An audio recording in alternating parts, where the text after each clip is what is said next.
हरे कृष्णा। भक्ति शास्त्री पाठ्यक्रम श्रीमद् भगवत गीता यथारूप। कल के सत्र में हमने प्रथम अध्याय प्रारंभ किया था, जिसका शीर्षक था सैन्य निरीक्षण। प्रथम श्लोक में ही धृतराष्ट्र संजय से पूछते हैं, मामका पांडवश्चैव किम कुर्वत संजया, कि मेरे और पांडु के पुत्रों ने उस कुरुक्षेत्र के युद्ध भूमि में क्या किया। श्रील प्रभुपाद जी तात्पर्य में मामका शब्द के विषय में बताते हैं कि ये सूचक है धृतराष्ट्र के आसक्ति का, मोह का, जो अपने पुत्रों के प्रति दिखा रहा था। पक्षपाती था। इससे पता चलता है कि वह जन्म से तो अंधा था ही, आध्यात्मिक दृष्टि से भी अंधा था। तो ऐसे व्यक्ति से कुछ भी उम्मीद नहीं की जा सकती। अपने धूर्त पुत्र दुर्योधन का संग लेते लेते उसकी बुद्धि भी भ्रष्ट हो चुकी थी। तो संजय को पूछ रहे हैं धृतराष्ट्र, और संदिग्ध भी है, थोड़ा संदेह में भी है, क्योंकि कुरुक्षेत्र जो है वह धर्म क्षेत्र है, जहाँ पे स्वयं देवता आकर यज्ञ करते हैं। तो संदेह था कि इस पवित्र युद्ध भूमि में मेरे पुत्र जीत पाएंगे या नहीं जीत पाएंगे। इसलिए प्रश्न पूछ रहे हैं धृतराष्ट्र। और धृतराष्ट्र को भय भी था, क्योंकि उसके पुत्रों को समझौता करने के लिए प्रेरित किया जा सकता है। उसकी इच्छा तो यही थी कि सारा राज्य मेरे पुत्रों को ही मिले, और आशा भी थी कि पांडव बहुत ही धर्मपरायण है, शायद उस युद्ध को टाल दे। लेकिन इससे पहले ही सिद्ध हो चुका था कि ये तो युद्ध होना ही है, क्योंकि दुर्योधन नहीं चाहता था कि मैं एक सुई की नोक जितनी भूमि भी बिना युद्ध के दे दूं। इसके पश्चात दुर्योधन द्रोणाचार्य के पास जाते हैं और बताते हैं कि ये जो द्रुपद के पुत्र है धृष्टद्युम्न, इसने पांडवों की सेना की रचना देखिए किस तरह से की है। ऐसा इंगित क्यों कर रहे हैं दुर्योधन? क्योंकि दर्शाना चाहते हैं द्रुपद आपका मित्र था। महाभारत में ऐसी कथा आती है कि द्रुपद और द्रोणाचार्य दोनों मिलकर एक ही गुरुकुल में मित्र की भांति रहते थे। दोनों में बहुत प्रेम था, दोनों एक दूसरे की बहुत सेवा करते थे। तो द्रुपद ने द्रोणाचार्य की सेवा की, द्रोणाचार्य ने द्रुपद को युद्ध कौशल में सारी कलाएं सिखाई। तो मित्र होने के नाते कभी कभार हम बोलते हैं कि आपने हमारा बहुत मदद किया, तो समय आने पर मैं आपकी मदद करूंगा। और ये भी कहा द्रुपद ने कि जब मैं राजा बन जाऊंगा तो आधा राज्य आपको दूंगा। ये बात द्रोणाचार्य को याद रही थी। और जब भविष्य में दोनों गुरुकुल से बाहर निकले, जो द्रुपद थे वो तो क्षत्रिय थे और द्रोणाचार्य ब्राह्मण थे। द्रोणाचार्य ब्राह्मण थे और बहुत गरीब थे, और द्रुपद क्षत्रिय थे। इनको युद्ध कौशल में इतनी कला नहीं आती थी, लेकिन गुरुकुल में इन्होंने द्रोणाचार्य से सब कला सीख ली थी। तो एक दिन क्या हुआ, द्रोणाचार्य के जो पुत्र थे अश्वत्थामा, बहुत ही छोटे थे, और द्रोणाचार्य की पत्नी कृपी थी जो कृपाचार्य की बहन थी। तो बहुत गरीब होने के नाते उनके पास अपने पुत्र को दूध पिलाने के लिए भी व्यवस्था नहीं हो पाती थी, पैसा नहीं हो पाता था।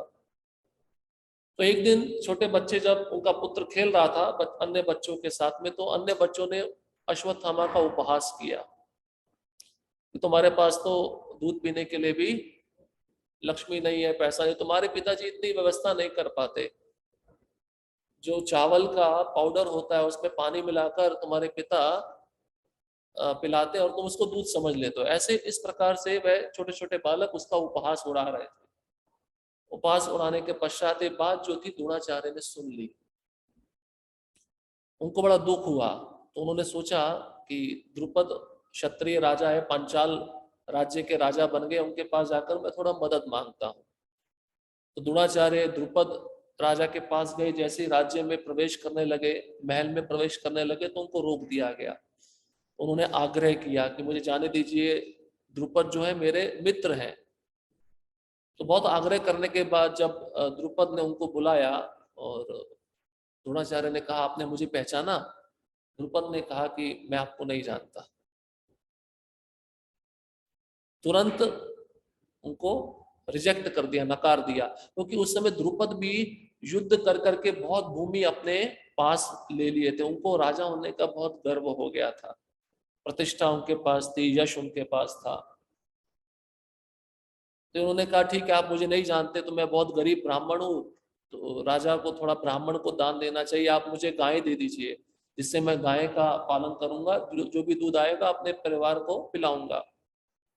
तो भिक्षा में राजा द्रुपद ने कुछ गायें द्रोणाचार्य को दान में दे दी। लेकिन वो मित्रता जो गुरुकुल में दोनों ने निभाई थी, उसको द्रुपद महाराज समझ नहीं पाए। जानते थे, लेकिन उन्होंने नाटक किया कि मैं इनको नहीं जानता हूं, और उनका थोड़ा अपमान भी हो गया था। इस कारण से द्रोणाचार्य के मन में थोड़ा द्वेष आ गया। उन्होंने कहा, इसका मैं बदला लूंगा। तो उन्होंने अब ब्राह्मणत्व को त्याग कर क्षत्रियों को शिक्षण देना शुरू किया, क्योंकि उनकी पत्नी कृपि जो थी वो कृपाचार्य की बहन थी, और कृपाचार्य ने भीष्म पितामह से द्रोणाचार्य के बारे में बताया कि पांडवों को, गुरुओं को ये अच्छा प्रशिक्षण युद्ध में दे सकते हैं। तो द्रोणाचार्य पांडवों को और कुरुओं को युद्ध में प्रशिक्षण देने लगे। और जब विद्या पूर्ण हो गई, पहले ऐसा नियम था कि विद्या पूर्ण होने के बाद गुरु शिष्यों से पूछते हैं कि गुरु दक्षिणा। तो सभी कौरव, सभी पांडव वहां उपस्थित थे। उन्होंने पूछा, गुरुदेव आपको क्या दक्षिणा चाहिए? तो उन्होंने कहा कि जो द्रुपद है उसको हराकर मेरे चरणों में लेकर आओ, झुकना चाहिए मेरे चरणों में। तो दुर्योधन गए, वे द्रुपद को जीत नहीं पाए। फिर अर्जुन गए, जो द्रोणाचार्य के प्रिय शिष्य थे, उन्होंने युद्ध में द्रुपद को हरा दिया, और वह बांध कर रस्सी से उनको द्रोणाचार्य के पास में लेकर आ झुका दिया। तब द्रोणाचार्य ने उनको याद दिलाया, उनको याद है गुरुकुल में हम दोनों एक साथ पढ़ते थे, और तुमने कहा था जब भी तुम्हें कुछ आवश्यकता होगी तो आप बेझिझक मांग लेना। बस जब मैं आपके पास मांगने के लिए आया, आपने मुझे कुछ नहीं दिया और बदले में मेरा तिरस्कार किया। अभी आप मेरे चरणों में लेटे हो, अभी आपको आधा राज्य मुझे देना पड़ेगा। आधा राज्य ले लेते हैं द्रोणाचार्य। अब द्रुपद के मन में द्वेष पैदा हो जाता है, वो कहते हैं मैं इसका बदला लूंगा। तो तपस्या करते हैं, तपस्या करके यज्ञ का अनुष्ठान करते हैं। उसी यज्ञ में धृष्टद्युम्न प्रकट होते हैं। ये धृष्टद्युम्न द्रोणाचार्य के वध का कारण बनेंगे। तो दोनों के अंदर मित्रता थी, लेकिन जब लालच व्यक्ति के मन में आ जाता तो व्यक्ति मित्रता को भूल जाता है। तो इसलिए दुर्योधन इंगित कर रहा है द्रोणाचार्य को कि द्रुपद के पुत्र धृष्टद्युम्न, इनको देखिए, आपने बहुत प्रेम से सारी विद्याएं, कलाएं इनको सिखा दी, अब ये उन्हीं विद्याओं, कलाओं का हमारे ऊपर प्रयोग करेंगे। एक तरह से गुरु के अंदर दोष दिखा रहा है। कौन? दुर्योधन। और दुर्योधन को भय भी था। द्रोणाचार्य को कहता है कि आप पांडवों की सेना में देखिए, मुख्य रूप से किसका उल्लेख करता है? भीम और अर्जुन का। सबसे पहले भीम का उल्लेख करता है, क्योंकि प्रभुपाद जी तात्पर्य में लिखे हैं, दुर्योधन को पता था मेरी अगर मृत्यु होगी तो भीम से ही होगी। तो ये दोनों महारथी हैं, और इनके साथ में और भी अन्य महारथी हैं जो बल, ताकत, ऐश्वर्य में किसी भी प्रकार का हमारी सेना के साथ कमी नहीं रखते।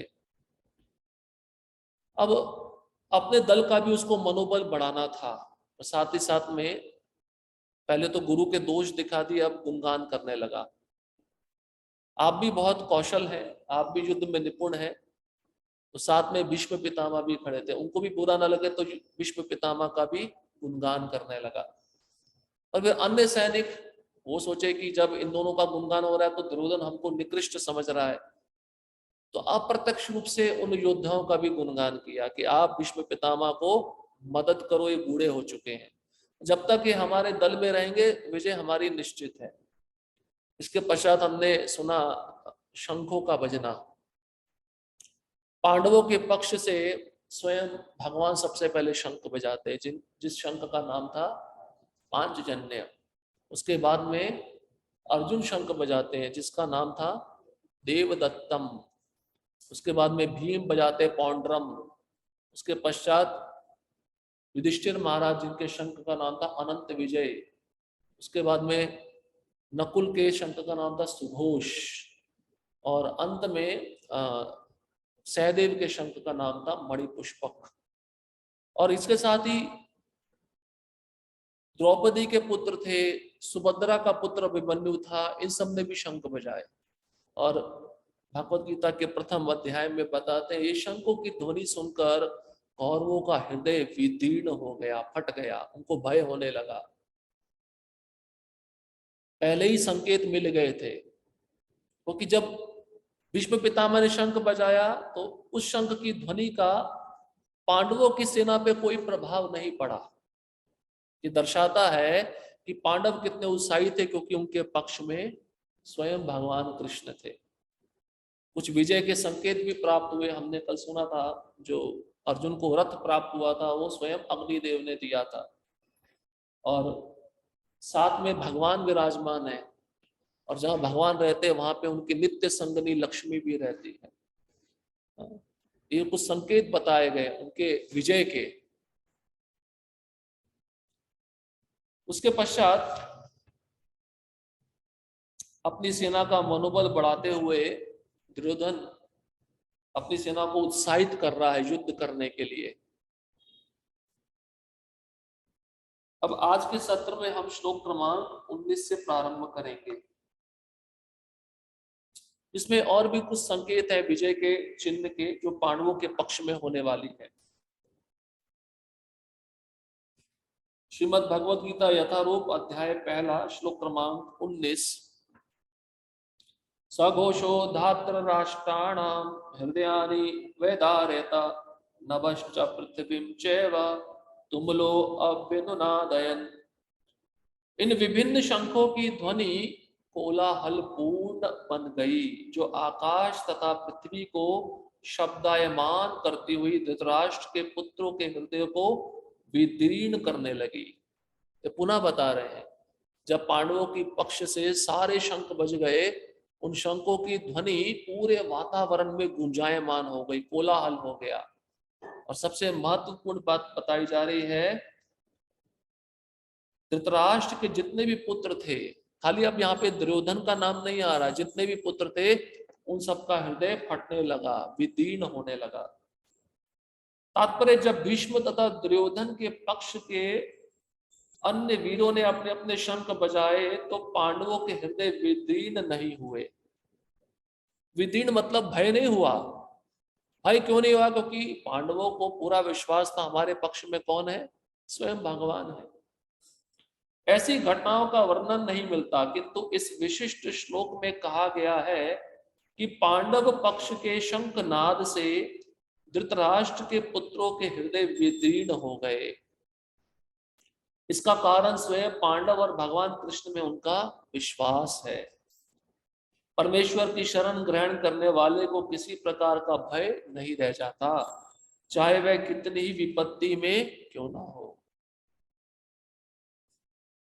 जो भगवान का आश्रय लिया है उसे पूरा विश्वास रहता है कि भगवान मेरा अवश्य रक्षण करेंगे। श्रद्धा विश्वास उस भक्त के हृदय में रहता है। बहुत सारे उदाहरण है शास्त्रों में। स्वयं अम्बरीश महाराज, कितनी बड़ी विपत्ति उनके ऊपर आई, लेकिन उनको पूरा विश्वास था कृष्ण की इच्छा है अगर मैं बच जाऊं तो मैं बच जाऊंगा, और कृष्ण की इच्छा है मेरी मृत्यु हो जाए तो मुझे कोई भी बचा नहीं पाएगा। ये भक्त के हृदय में अटल विश्वास होता है। उसके साथ ही साथ आप प्रहलाद महाराज की श्रद्धा और विश्वास को भी देखिए। उनका स्वयं पिता उनको मारने का कितना प्रयत्न किया, लेकिन प्रहलाद महाराज की पूर्ण श्रद्धा, पूर्ण विश्वास गोविंद पर है, कृष्ण पर है, क्योंकि हर समय भगवान उनका रक्षण कर रहे थे।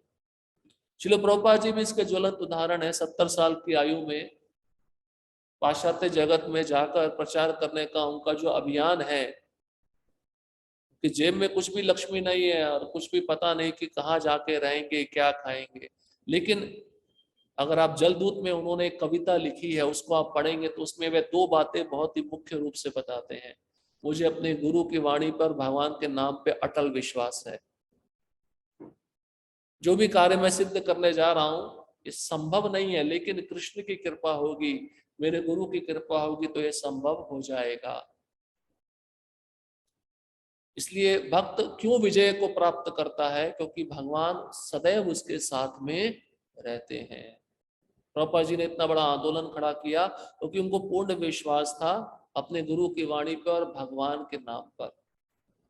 कली काले नाम रूपे कृष्ण अवतार, इस कलयुग में कृष्ण नाम के रूप में अवतरित होते हैं। इसलिए यहाँ पे प्रभुपाद जी स्वयं लिखे हैं कि भक्त को किसी प्रकार का भय नहीं रह जाता। गोवर्धन लीला में भी ब्रजवासी जब संकट में आ गए, कष्ट में आ गए, उन्होंने कृष्ण का आश्रय लिया। भय था, लेकिन जब कृष्ण के आश्रय में गए वह भय चला गया। इसलिए कृष्ण का एक नाम है अभय, जो भय से सबको मुक्त कर देते हैं। श्लोक क्रमांक 20।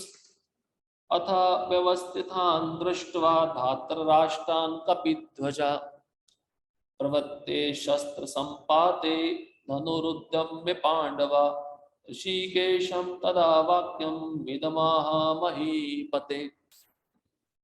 उस समय हनुमान से अंकित ध्वजा लगे रथ पर आसीन पांडु पुत्र अर्जुन अपना धनुष उठाकर तीर चलाने के लिए उद्यत हुआ। हे राजन, धृतराष्ट्र के पुत्रों को व्यू में खड़ा देखकर अर्जुन ने श्री कृष्ण से ये वचन कहे। अब एक और विजय का संकेत यहाँ पर स्वयं संजय धृतराष्ट्र को बता रहे हैं। क्या कहते हैं? कपि ध्वजा। कपि ध्वजा, कपि कहते हैं हनुमान जी को। जो अर्जुन का रथ था उसके पर जो ध्वज थी वो हनुमान जी के द्वारा अंकित थी। हनुमान जी उसपे अंकित थे और बहुत ही उत्साहित है अर्जुन। धनुष को उठा लिया है, तीर को उठा लिया है, और भगवान कृष्ण को क्या कह रहा है? आगे आने वाले श्लोक में कहेगा मेरे रथ को लेकर चलो, देखना चाहता हूं मैं कौरवों के सेनाओं की व्यूह रचना को देखना चाहता हूं। उत्साहित है अर्जुन, लेकिन कुछ समय के बाद उत्साह खत्म हो जाएगा। लड़ने के लिए बहुत उत्सुक है। इसलिए यहाँ पर अर्जुन के लिए एक शब्द आया, शस्त्र संपाते। बाण चलाने में बहुत निपुण है, इसलिए उसको धनुर्धर कहा जाता है। और यहाँ पे फिर ऋषिकेशम शब्द आया है, जो इंद्रियों के स्वामी हैं। भक्त की इंद्रियों को निर्देश देने वाले स्वयं भगवान होते हैं। और यहाँ पे देखिए, अब भक्त भगवान को निर्देश देगा, मेरे रथ को दोनों सेनाओं के मध्य में ले जाकर खड़ा करिए। तो प्रभुपाद जी कहते हैं भगवान इतने दयालु हैं कि भगवान अपने भक्त की भक्ति से इतने आकर्षित हो जाते हैं कि उसका दास बनने के लिए तैयार रहते हैं, उसकी आज्ञा का पालन करने के लिए तत्पर रहते हैं। अब प्रभुपाद जी तात्पर्य में लिखते हैं, युद्ध प्रारंभ होने ही वाला था। उपर्युक्त कथन से ज्ञात होता है कि पांडवों की सेना की अप्रत्याशित व्यवस्था से धृतराष्ट्र के पुत्र बहुत कुछ निरुत्साहित थे, क्योंकि तो युद्ध भूमि में पांडवों का निर्देशन भगवान कृष्ण के आदेशानुसार हो रहा था। एक तो कौरवों को आश्चर्य लगा, ये पांचों भाई या इतनी सारी सेना इन्होंने कैसे इकट्ठी कर ली, और उस सेना में बड़े बड़े योद्धा भी थे।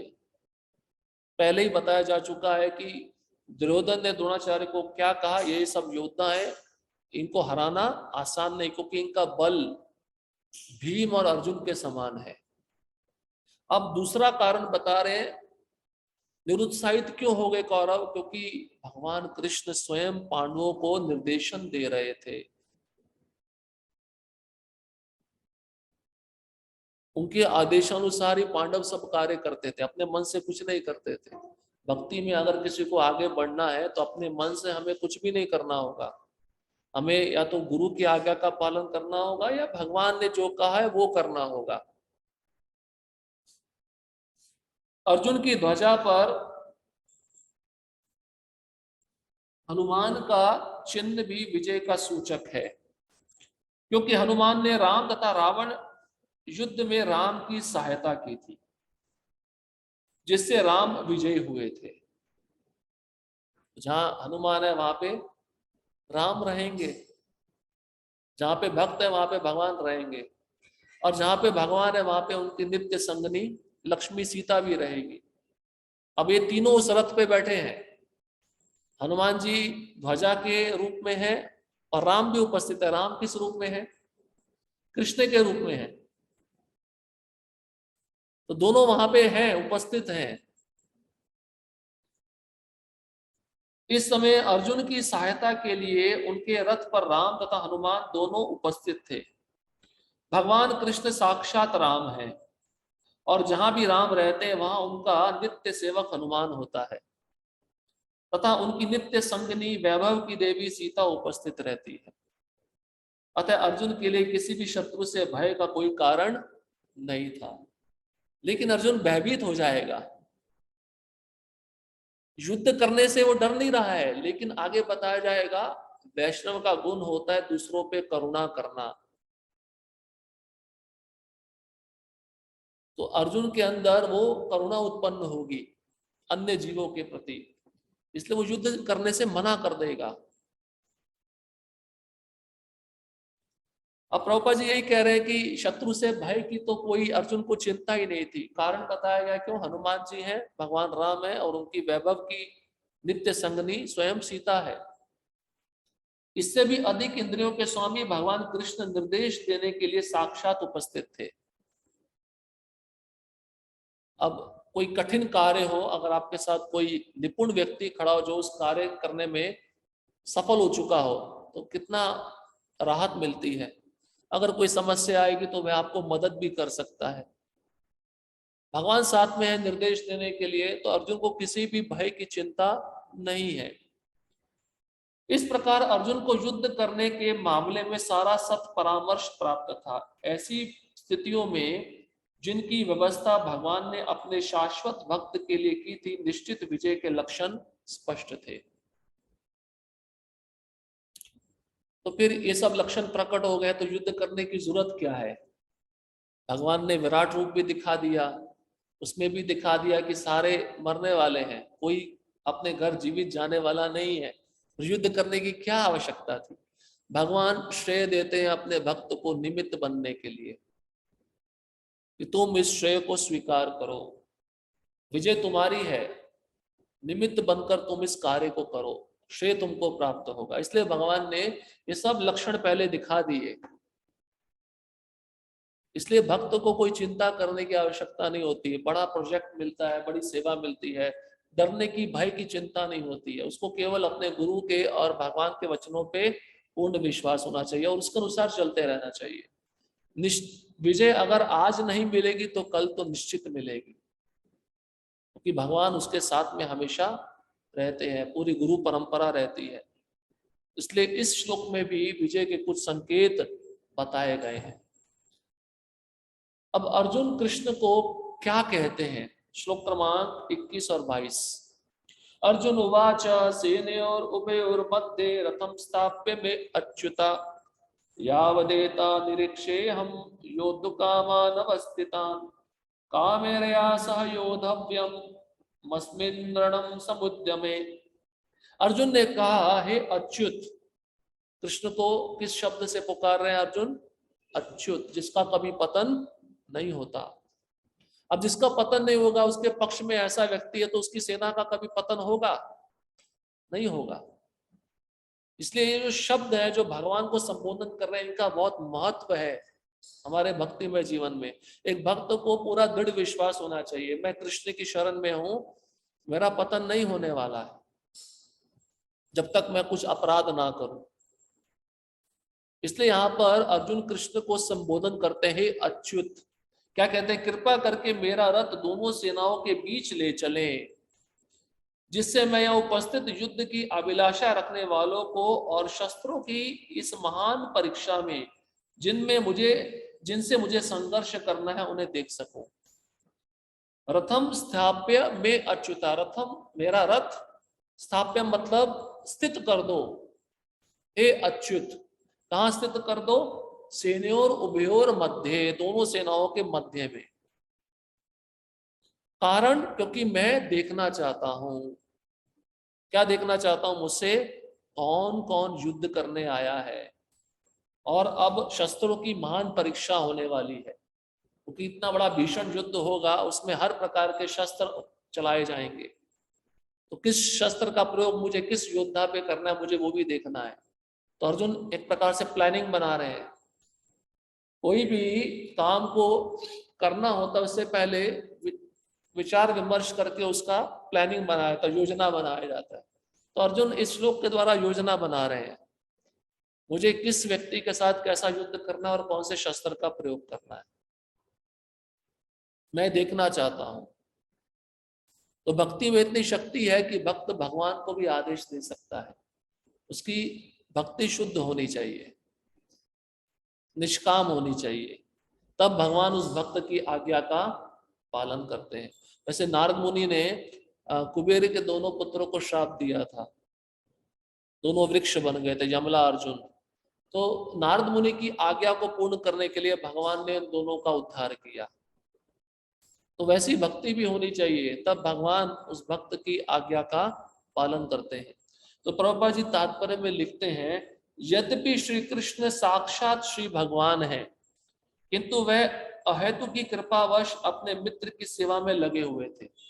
तो अहेतु की मतलब भगवान का कोई हेतु नहीं है अपने भक्त की सेवा करने में। जैसे भक्त भगवान की निष्काम भाव से सेवा करता है, वैसे ही भगवान भी अपने भक्त की निष्काम भाव से सेवा करते हैं, कुछ बदले में चाहते नहीं है। इसके बीच में प्रेम रहता है, कोई किसी प्रकार का स्वार्थ नहीं रहता है। प्रेम है तभी तो कृष्ण पार्थ सारथी बने हैं, रथ को हाँक रहे हैं। अब प्रेम ही नहीं होगा तो व्यक्ति किसी का कार्य थोड़ी ना करेगा, कार्य करेगा पैसे के अनुसार करेगा। लेकिन यहाँ पे स्वार्थ नहीं है, यहाँ पे एक भक्त भगवान की इंद्रियों को तुष्ट करना चाहता है और भगवान भी भक्त की इंद्रियों को तुष्ट करना चाहते हैं। वे अपने भक्तों पर स्नेह दिखाने में कभी नहीं चूकते, इसलिए अर्जुन ने उन्हें अच्युत कहा है। आप किसी को प्रेम से कहते हो, शायद आपसे बड़ा हो, कि मेरे लिए ये सेवा कर दो, व्यक्ति तुरंत करता है, तो ये क्या दर्शाता है? उस व्यक्ति का आपके लिए प्रेम है। यहाँ पर भगवान सबसे श्रेष्ठ है, अर्जुन ने आज्ञा दी, भगवान ने तुरंत पूरा किया। तो प्रभुपाद जी यही कह रहे हैं कि ये प्रेम को दर्शाता है, ये दर्शाता है कि भगवान अच्युत है। अच्युत मतलब अपने शुद्ध भक्तों की आज्ञा का सदैव पालन करते हैं, इसका अर्थ भी अच्युत कहलाता है। सारथी रूप में उन्हें अर्जुन की आज्ञा का पालन करना था और उन्होंने इसमें कोई संकोच नहीं किया।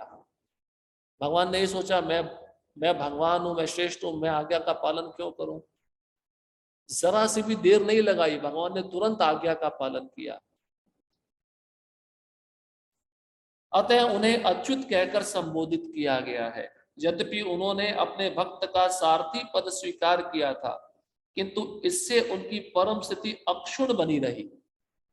अब भगवान ड्राइवर बन गए, सारथी बन गए, तो इसका मतलब ये हुआ कि वो भगवान नहीं रहे, तब भी वो भगवान है, उनकी स्थिति दिव्य है। चाहे वह 1 महीने के बालक को पूतना का वध कर दे, 6 महीने के बालक हो तो शक्टासुर का वध कर दे, तब भी वो भगवान ही है। उनकी शक्ति में कोई कमी नहीं आती, उनकी शक्ति में कोई अक्षुण्ण नहीं होता है। हम बड़े होते हैं, बड़े होते होते हमारी शक्ति घटती जाती है, लेकिन भगवान बड़े होते हैं, उनकी शक्ति में कोई अंतर नहीं आता, उनकी स्थिति दिव्य है। क्यों? क्योंकि प्रकृति के 3 गुणों से परे है। प्रकृति के 3 गुणों से उनका कुछ भी संबंध नहीं होता, उनका शरीर दिव्य है। इसलिए किसी भी सेवा को भगवान स्वीकार करते हैं, चाहे दास भाव में, शांत भाव में, सख्य भाव में, इसमें उनके ऐश्वर्य में उनकी शक्ति में कोई भी कमी नहीं आती। प्रत्येक परिस्थिति में वह इंद्रियों के स्वामी श्री भगवान ऋषिकेश हैं। भगवान तथा उनके सेवक का संबंध अत्यंत मधुर एवं दिव्य होता है। सेवक स्वामी की सेवा करने के लिए सदैव उद्यत रहता है और भगवान भी भक्त की कुछ न कुछ सेवा करने की कोशिश में रहते हैं। भगवान ने माधवेंद्रपुरी की भी सेवा की थी, खीर चुराया था। यहाँ पे अर्जुन के लिए रथ हाँक रहे हैं तो माधवेंद्रपुरी के लिए उन्होंने खीर चुराया। भगवान बहुत सेवा करते हैं अपने भक्तों की। अब भगवान कृष्ण को पता था कि जब मैं राम बनकर आया था तो बहुत सारे वानरों ने मेरी मदद की थी। अब उनको उस समय मैं कुछ दे नहीं पाया था, तो फिर अन्य गोपियों के घर में माखन चुरा कर वह उन वानरों को देते थे, स्वयं नहीं खाते थे, लेकिन खिलाते दूसरों को थे। नाम स्वयं का पड़ गया, माखन चोर। तो भगवान दूसरों की सेवा करने में बहुत निपुण है, लेकिन कब निपुण है? जब उस भक्त का हृदय शुद्ध होता है। अब यहाँ पे अर्जुन की सेवा कर रहे हैं। यहाँ पे खाली रथ हाँकना नहीं है, आप ये मत सोचिए। जैसे ड्राइवर होता है ना, वो गाड़ी का पूरा देखभाल करता है, उसमें तेल है या नहीं है, टायर में हवा है या नहीं है, हर एक पुर्जे को वो जांचता है, परखता है। कहीं मैं अपने मालिक को लेके जाऊं तो रास्ते में गाड़ी बंद ना पड़ जाए। तो भगवान युद्ध होने के बाद में, सूर्यास्त होने के बाद, अपने हाथों से उन घोड़ों को घास खिलाते थे, उनको नहलाते थे, उनका मालिश करते थे। ये नहीं कि खाली ड्राइवर की नौकरी ले ली, मैं खाली गाड़ी चलाऊंगा, गाड़ी का देखभाल मैं नहीं करूंगा, ऐसा नहीं है। भगवान अगर एक रोल लेते हैं तो उसको पूरा निभाते हैं। उस रथ की भी सफाई करना भगवान की जिम्मेदारी थी, क्योंकि अगले दिन युद्ध होना है और रथ अच्छे से रहना चाहिए। भगवान खाली उस कुर्सी पे बैठ के रथ हाँकना उनका कार्य नहीं था, ये सब चीजें भी वह करते थे। उनको पता लगता था कि घोड़ों को प्यास लगी है, तो तुरंत एक बार एक महाभारत में ऐसा दृष्टांत भी आया है, घोड़े प्यासे थे, अर्जुन को उन्होंने बोला कि बाण मारो पृथ्वी में, पानी निकलेगा, घोड़ों की प्यास बुझाओ।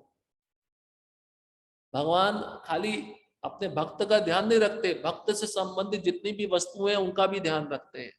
इसको कहते हैं योग क्षेमम वहां में हम। इसको बोला है गीता में भगवान ने, जो मेरे भक्त के पास में उसका मैं रक्षण करता हूं और जो नहीं है वह देता हूं। इसलिए यहाँ पे बताया गया है कि भगवान की इच्छा रहती है कि मैं अपने भक्त की कुछ ना कुछ सेवा करूं। अब भगवान अपने भक्तों की तो सेवा करते ही है, साथ में भक्तों से संबंधित और भी इतनी बहुत सारी वस्तुएं उनकी भी सेवा करते हैं।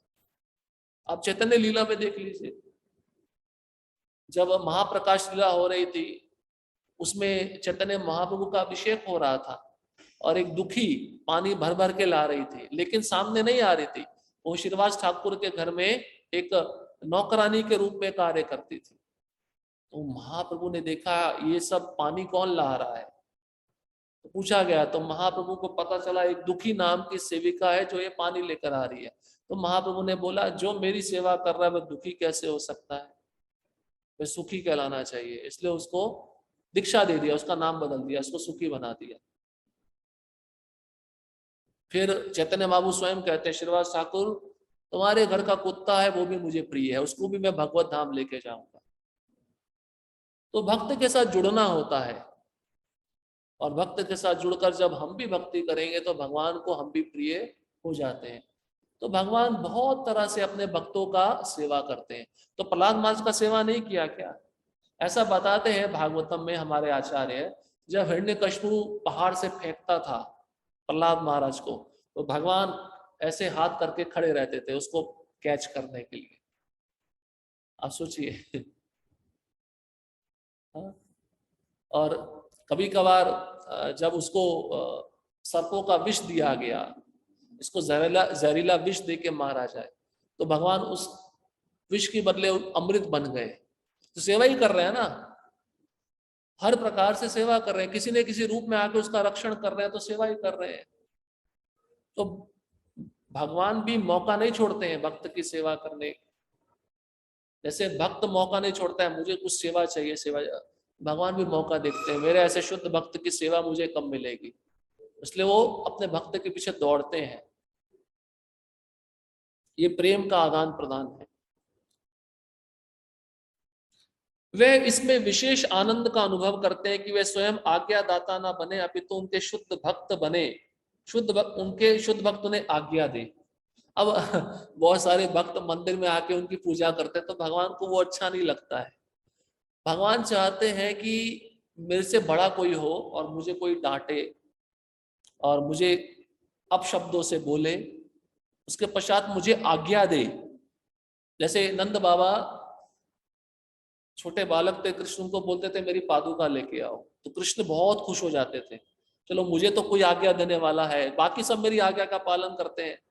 तो अब गए और पादुका उठाई, पादुका बहुत भारी है क्योंकि कृष्ण के शरीर का वजन बहुत हल्का है, और पादुका उठाई नहीं जा रही, लेकिन कैसे भी करके थोड़ा हिम्मत करके पादुका उठाकर भगवान अपने पिता के पास उनकी पादुका लेकर आ रहे हैं। देखने में बहुत आश्चर्य लगेगा। अनंत कोटि ब्रह्मांड नायक, जिनके उदर में अनंत कोटि ब्रह्मांड रहते हैं, उनको पादुका उठाने में मुश्किल हो रहा है, तो पिता ने आज्ञा दी, उनको इतना आनंद आता है, इतना आनंद आता है, उनकी आनंद की सीमा नहीं रहती। अब माता बांध रही है, यशोदा माता डांट रही है, अब भागवतम पढ़ेंगे, बहुत सुंदर दृश्य है।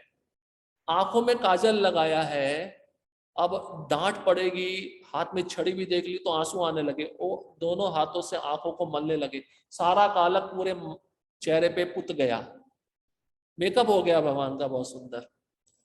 और बच्चा कैसा सुंदर दिखता है, वैसे तो वो है ही सुंदर। तो यशोदा थोड़ा भयभीत होती थी कि नजर ना लगे, जैसे बोला काला टीका लगा देती थी, जैसे माताएं बच्चों को काला टीका लगाती है ना, हमारे बच्चे को नजर ना लगे। तो यशोदा को भी डर लगता था, इतना सुंदर है, किसी नजर लग गई इसको क्या हो जाएगा, एक ही पुत्र है मेरा। अब छड़ी देखा है, डांट देखी तो रोने लगे जोर जोर से। भगवान जो दूसरों को रुलाते हैं मृत्यु के समय, वो अपने शुद्ध भक्त के सामने रो रहे हैं। प्रभुपाद कहते हैं यही शुद्ध भक्ति है। कृष्ण इस ऐसे वश में आते हैं। बड़े बड़े योगी साधना करते हैं, ध्यान लगाते हैं हिमालय पे अंगूठे का जो नाखून होता है, नाखून के अग्रभाग का एक कोण भी उनको उनके हृदय में प्रवेश नहीं कर पाता उन योगियों के, जो निरंतर बैठकर ध्यान लगाते हैं। और वही भगवान ऐसे भक्त के वश में आते हैं जिनके मन में कोई भौतिक इच्छा ही नहीं है, जो भगवान को आज्ञा दे रहे हैं, तो भगवान को वो ज्यादा आनंदित करता है। अब गोपियां थी, वृद्ध गोपियां थी, कभी कभार गालियां देती थी कृष्ण को, प्रेम से देती थी, हमें गाली नहीं देना है, लेकिन उनका प्रेम था। बोले ऐसे चिढ़ाती थी, कैसे चिढ़ाती थी, सुंदर दृष्टांत है। हमारे आचार्य कहते हैं अभी माखन चाहिए, छाछ चाहिए, तो गोपियां कहती थी पहले नाच के दिखा, नाचेगा तब मिलेगा। तो भगवान नाचते थे। जिनकी आज्ञा से सूर्य घूम रहा है, जिनकी आज्ञा से चंद्रमा घूम रहा है, बड़े बड़े देवताओं के चरणों में गिर जाते हैं। वृद्ध गोपियां जिनको कोई ज्ञान नहीं है, स्त्रियां जो पढ़ी लिखी नहीं है, वो भगवान को नचा रही हैं। और भगवान भी नाचते हैं क्योंकि उनको आनंद आता है। वो प्रेम का आदान प्रदान है। इसलिए प्रभुपाद जी लिख रहे हैं, वो भगवान को कोई आज्ञा दे उनको बहुत आनंद आता है, लेकिन हम योग्य नहीं है आज्ञा देने के लिए। हमारी भक्ति उस स्तर पे होनी चाहिए, तब भगवान हमारी आज्ञा का भी पालन करेंगे। चूंकि वे स्वामी हैं, अतः सभी लोग उनके आज्ञा पालक हैं और उनके ऊपर उनको आज्ञा देने वाला कोई नहीं है। परेशान हो जाता है ना व्यक्ति, एक बॉस हो, सभी उसके आगे पीछे घूमते रहे, आज्ञा का पालन करते रहे, जी हजूर जी हजूर, एक दिन परेशान ही हो जाएगा और सोचेगा मैं ही सबको आज्ञा देता रहता हूँ, कोई मुझे आज्ञा देने वाला नहीं है। तो भगवान भी परेशान हो जाते हैं। इसलिए कृष्ण के रूप में आते हैं, चैतन्य महाप्रभु के रूप में आते हैं, अपने भक्तों के साथ आदान प्रदान करते हैं। ये भक्त मुझे गाली दे थोड़ा, या मेरे मित्र सखा है, खेल कूद में भी ऐसा चलता था। अब वहां पे जो मित्रगण थे, वृंदावन का एक भी निवासी कृष्ण को भगवान मानता ही नहीं है, ये सब उनकी विशेषता है। अब मानता नहीं है तो फिर क्या मानता है? हमारे समतुल्य है, हमारे जैसा ही है। अब तू राजा का पुत्र होगा, नंद बाबा का पुत्र होगा, अपने घर होगा। अभी तो तू हमारे साथ खेल रहा है, जो शर्तें रखी है खेल कूद में माननी पड़ेंगी। हार गया है तो अपने कंधे पे उठाना पड़ेगा, हम कुछ नहीं सुनते। भगवान वो भी मानते हैं। ब्रह्मा जी यही तो देखकर मोहित हो गए ना, इसलिए देवता भी नहीं जान पाते कृष्ण के स्वरूप को। किंतु जब वे देखते हैं कि उनका शुद्ध भक्त आज्ञा दे रहा है तो उन्हें दिव्य आनंद मिलता है। यद्यपि वे समस्त परिस्थितियों में अच्युत रहने वाले हैं। अब राधा रानी भी आज्ञा देती है, शुद्ध भक्त है। कृष्ण ने बोला मैं जा रहा हूं, मुझे पृथ्वी पे वृंदावन में जाना है, प्रकट होना है, तुम भी चलो। तो राधा रानी ने बोला 3 चीजें लानी पड़ेंगी तब मैं आऊंगी। तो गोवर्धन चाहिए, यमुना चाहिए और वृंदावन चाहिए, तीनों चाहिए। अरे तीनों नहीं ला सकते हो तब मैं नहीं आऊंगी। तो भगवान को आज्ञा पालन करना पड़ा। वो दृश्य देखा है, चित्र देखा है, कृष्ण राधा रानी के चरण दबाते हैं। क्या आज्ञा का पालन नहीं कर रहे हैं ना, मना रहे हैं किसी को। ये सारा संसार भगवान को मनाने में लगा होता है अपनी भौतिक इच्छा की पूर्ति के लिए। लेकिन भगवान देखिए किस किस को मनाते हैं। उन भक्तों का लिस्ट बहुत विशेष है। भगवान का शुद्ध भक्त होने के कारण अर्जुन को अपने बंधु बांधवों से युद्ध करने की तनिक भी इच्छा ना थी। किंतु दुर्योधन द्वारा शांतिपूर्ण समझौता ना करके हठ धर्मिता पर उतारू होने के कारण उसे युद्ध भूमि में आना पड़ा। कारण बता रहे हैं, भक्त को कोई इच्छा नहीं होती मारा मारी की, लड़ाई झगड़े की। अब एक निमित्त बन गया, क्योंकि दुर्योधन कुछ भी देना नहीं चाहता है और हम क्षत्रिय, हमें रहने के लिए स्थान तो चाहिए ना। और एक संधि भी पेश की गई थी भगवान के द्वारा, वो भी उसने ठुकरा दिया। तो ये दुर्योधन का हट दिखा था, इसलिए अर्जुन को युद्ध करना पड़ा। अतः वह ये जानने के लिए अत्यंत उत्सुक था कि युद्ध भूमि में कौन कौन से अग्रणी व्यक्ति उपस्थित हैं। यद्यपि युद्ध भूमि में शांति प्रयासों का कोई प्रश्न नहीं उठता, तो भी वह उन्हें फिर से देखना चाह रहा था। और यह देखना चाह रहा था कि वह इस अवांछित युद्ध पर किस हद तक तुले हुए हैं। भगवान भी अब गीता का उपदेश देना चाहते हैं, तो भगवान ने एक युक्ति निकाली। तो रथ को पहले भी बताया, भीष्म पितामह और द्रोणाचार्य के सामने जाकर खड़ा किया, क्योंकि दोनों का प्रेम अर्जुन के प्रति बहुत था और अर्जुन का भी दोनों के प्रति बहुत प्रेम था। अगर रथ भगवान किसी और जगह खड़ा कर देते तो इतना मोह अर्जुन के मन में उत्पन्न नहीं होता। कोई व्यक्ति किसी वस्तु के प्रति बहुत आसक्त हो, उसका चिंतन करता हो, क्या दर्शाता है? उसके प्रति मोह हो जाता है। अब भगवान ने वही मोह अर्जुन के हृदय में पैदा किया, क्योंकि गीता का उपदेश देना है कलयुगी जीवों को। इसलिए उन दोनों के सामने ही रथ को खड़ा किया, स्पष्ट दिखाया कि सबके साथ तो युद्ध करना ही है, लेकिन तुम्हारा प्रेम जो भीष्म पितामह के साथ बहुत ज्यादा है, उनसे भी आपको युद्ध करना है, और तुम्हारे गुरु द्रोणाचार्य उनसे भी युद्ध करना है। अब अर्जुन देखना चाहता, पांडव तो नहीं चाहते थे युद्ध हो, क्योंकि युद्ध से क्या परिणाम निकलता है? मृत्यु होती है, परिवार तबाह हो जाते हैं, कोई अपना परिजन खो देता है, इससे किसी को सुख थोड़ी ना मिलेगा, दुख ही मिलेगा। तो भक्त ये नहीं चाहता है, लेकिन दुर्योधन के कारण युद्ध करना पड़ रहा है, अवांछित है, लेकिन भगवान उसको आगे आज्ञा भी देंगे, क्योंकि भगवान स्वयं धर्म की स्थापना करना चाहते हैं। श्लोक क्रमांक 23, योस्यमानानवेक्षेऽहं या एते अत्र समागता धातराष्ट्रस्य दुर्बुद्धे युद्धे प्रिय चिकीर्षिवा। अब अर्जुन दुर्योधन के विषय में दुर्बुद्धि शब्द का प्रयोग कर रहा है। दुर्बुद्धे, दुर्बुद्धि का अर्थ है जिसकी बुद्धि भ्रष्ट हो चुकी है, जो केवल युद्ध पे उतारू है। मुझे उन लोगों को देखने दीजिए जो यहाँ पर धृतराष्ट्र के दुर्बुद्धि पुत्र दुर्योधन को प्रसन्न करने की इच्छा से लड़ने के लिए आए हुए हैं। तो खाली दुर्योधन कोई दुर्बुद्धि नहीं कह रहा है, अन्यों को भी दुर्बुद्धि कह रहा है अर्जुन, क्योंकि किसको प्रसन्न करने के लिए आए हैं सभी? दुर्योधन को। तो सब दुष्ट बुद्धि वाले हैं, क्योंकि गलत व्यक्ति का संग कर रहे हैं, साथ दे रहे हैं। उन सबको मुझे देखना है। तो प्रभुपाद जी तात्पर्य में लिखते हैं, यह सर्वविदित था कि दुर्योधन अपने पिता धृतराष्ट्र की 60 गांठ से पापपूर्ण योजनाएं बनाकर पांडवों के राज्य को हड़पना चाहता था। तो महाभारत में सब उल्लेख है, कितना प्रयत्न किया था, बचपन से ही प्रयत्न चल रहा था, क्योंकि पांडु मारे जा चुके थे, अब कुंती विधवा हो चुकी थी और 5 पुत्र थे, उनको पालना था। एक स्त्री अपने छोटे 5 पुत्रों को कैसे पालेगी? तो शुरुआत में ही खाने में विष मिला दिया, लेकिन भगवान जिसका रक्षण करना चाहते हैं उसका रक्षण होता है। उसके पश्चात थोड़े बड़े हो गए तो लाक्षा ग्रह बनवाया, एक ऐसा घर जो मोम का होता है, जिसको जलने में ज्यादा देरी नहीं लगती है। और क्या प्रस्ताव रखा गया? आपके लिए एक नया महल बनाया है, आप सुकून पूर्वक वहां पे जाके रहो, शांति से रहो, आपको हर प्रकार की सुविधा वहां पे दी जाएगी। वहां पे भेजा गया, लेकिन वहां पर भी विदुर की नीति से पांडव बचा लिए गए, क्योंकि विदुर स्वयं भगवान के शुद्ध भक्त हैं।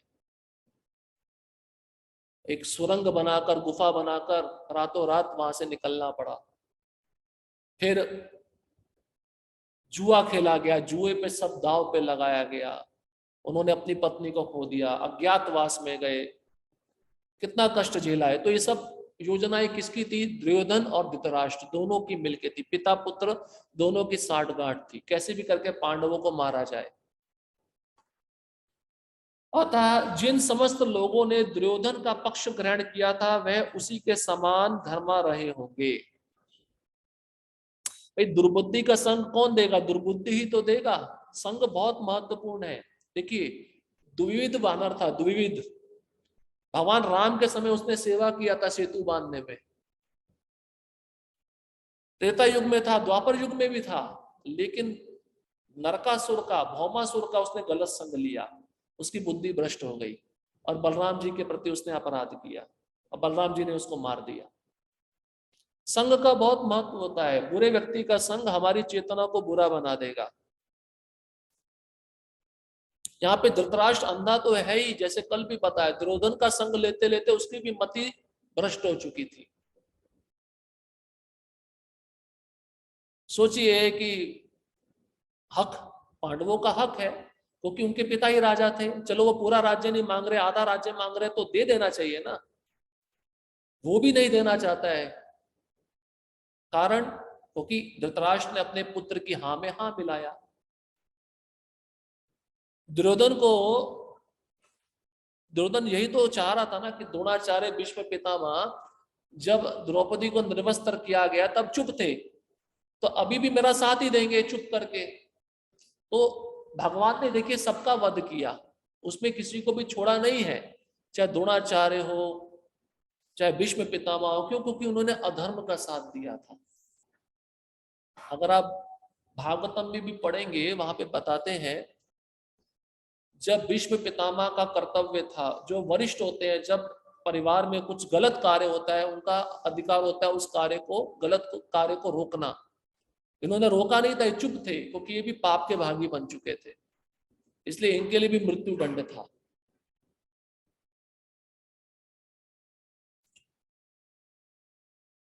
अर्जुन युद्ध प्रारंभ होने के पूर्व यह तो जान ही लेना चाहता था कि कौन कौन से लोग आए हुए हैं, किंतु उनके समक्ष समझौता का प्रस्ताव रखने की उसकी कोई योजना नहीं थी, क्योंकि पहले समझौता रखा जा चुका था और उसको स्वीकार नहीं किया गया था। अब तो समझौते का प्रश्न ही नहीं उठता है। यह भी तथ्य था कि वह उनकी शक्ति का, जिसका उसे सामना करना था, अनुमान लगाने की दृष्टि से उन्हें देखना चाह रहा था। यद्यपि उसे अपनी विजय का विश्वास था, क्योंकि कृष्ण उसकी बगल में विराजमान थे। श्लोक क्रमांक 24। संजय उवाच एवं मुक्तो ऋषिकेशो गुडाकेशेन भारत सेनयोरुभयोर्मध्ये स्थापयित्वा रथोत्तमम्। संजय ने कहा, हे भरतवंशी, इसको भरतवंशी कह रहे हैं धृतराष्ट्र को, क्योंकि भरत कुल में जन्मे हैं सब। अर्जुन द्वारा इस प्रकार संबोधित किए जाने पर भगवान कृष्ण ने दोनों दलों के बीच में उस उत्तम रथ को लाकर खड़ा कर दिया। तात्पर्य, यहाँ पे गुड़ा के शब्द आया है। इस श्लोक में अर्जुन को गुड़ाकेश कहा गया है। गुड़ा का अर्थ है नींद, और जो नींद को जीत लेता है वह गुड़ाकेश है। अब यहाँ पे दो प्रकार की नींद है, एक नींद जो हम रात में लेते हैं और दूसरी नींद है अज्ञान। तो दोनों पे जो विजय प्राप्त कर लेता है उसको गुड़ाकेश बोलते हैं। अर्जुन ने दोनों पे विजय प्राप्त कर ली थी। कैसे? जब छोटे से बालक थे, द्रोणाचार्य उनको धनुर्विद्या सिखाते, तो रात में सोते नहीं थे अर्जुन, बाकी सब सो जाते थे, रात में वो तीर चलाते रहते थे, इसलिए उन्होंने नींद पे विजय प्राप्त कर ली थी। इसलिए यहाँ पे गुड़ा के शब्द आया। दूसरा, कृष्ण साथ में है, अज्ञान पे भी उनको विजय प्राप्त है, लेकिन थोड़े समय के लिए अज्ञान आ जाएगा, वो भगवान की योजना है। भगवान गीता का उपदेश देकर अर्जुन को उस अज्ञान से बाहर निकालेंगे। तो दोनों प्रकार के नींद पे विजय प्राप्त करना चाहिए व्यक्ति को। जैसे हमारे षड गोस्वामी है, निद्रा हार विहार का विजतो, उन्होंने निद्रा सोना और आहार मतलब खाना, दोनों पे विजय प्राप्त कर ली थी। चैतन्य चरितामृत में वर्णन है कि षड गोस्वामी 24 घंटे में से 1.5 घंटा सोते थे, बाकी 22.5 घंटा सेवा करते थे। और जब उनको नाम में बहुत ज्यादा रुचि आती थी तब 1.5 घंटा भी नहीं सोते थे, 24 घंटा जागते थे। जैसे प्रभुपाद जी गुड़ाकेश थे, 2 घंटा सोते थे। 2 घंटा पर्याप्त नहीं है शरीर के लिए, वो सिद्ध जीव होता है वही इसको प्राप्त कर सकता है। कई भक्त पूछते हैं नींद पे, हम कैसे नींद पे नियंत्रण पाए, नींद कैसे कम करें? ये हर एक के बस की बात नहीं है, उसके लिए प्रयास करना पड़ता है, कुछ योजनाएं बनानी पड़ती है, और मुख्य रूप से वैष्णवों की कृपा पे आश्रित रहना पड़ता है। अब यहाँ पर अर्जुन को गुड़ाकेश कहा है। नींद का अर्थ अज्ञान भी है, हम सब अज्ञान में पड़े हैं ना, तभी तो चैतन्य महाप्रभु कहते हैं जीव जागो गौरा चांद बोले। हम अज्ञान रूपी माया की गोद में सो रहे हैं। अज्ञान क्या है? हम जन्म से लेके मृत्यु तक क्या मानते हैं अपने को? शरीर मानते, यही अज्ञान है सबसे बड़ा। और इस शरीर से संबंधित जितनी भी वस्तु है उसको मेरा मानते हैं, इसको अज्ञान बोला गया है। ना ये शरीर रहता है ना वो सब वस्तुएं रहती हैं, सब काल के गाल में चले जाते हैं। इसलिए इस अज्ञान पे भी विजय व्यक्ति को प्राप्त करनी होती है। अच्छा आहार लेकर, संयमित आहार लेकर सही समय पर वो नींद पे विजय प्राप्त कर सकता है, और आध्यात्मिक गुरु के शरण में जाकर वह अज्ञान रूपी निद्रा को भी जीत सकता है। इसलिए यहां पर नींद का अर्थ अज्ञान भी है, क्योंकि आप ज्यादा समय सोओगे तो आपका समय ज्यादा बर्बाद होगा। आपको जितना आवश्यकता है आप उतना सोओगे तो आप बाकी बचे समय को भगवान की सेवा में लगा सकते हो। इसलिए प्रभुपाद जी भगवत गीता के आगे आने वाले तात्पर्यों में कहेंगे जो 6 घंटे से अधिक सोता है वो तमोगुनी है। 6 घंटा पर्याप्त है शरीर को, और जो ज्यादा कष्ट कर रहा है, शारीरिक कष्ट कर रहा है, वो 1 घंटा और नींद ले सकता है। 7 घंटे से ज्यादा नींद नहीं होनी चाहिए। अतः अर्जुन ने कृष्ण की मित्रता के कारण नींद तथा अज्ञान दोनों पर विजय प्राप्त की थी। कृष्ण के भक्त के रूप में वह कृष्ण को क्षण भर भी नहीं भुला पाया, क्योंकि भक्त का स्वभाव ही ऐसा होता है।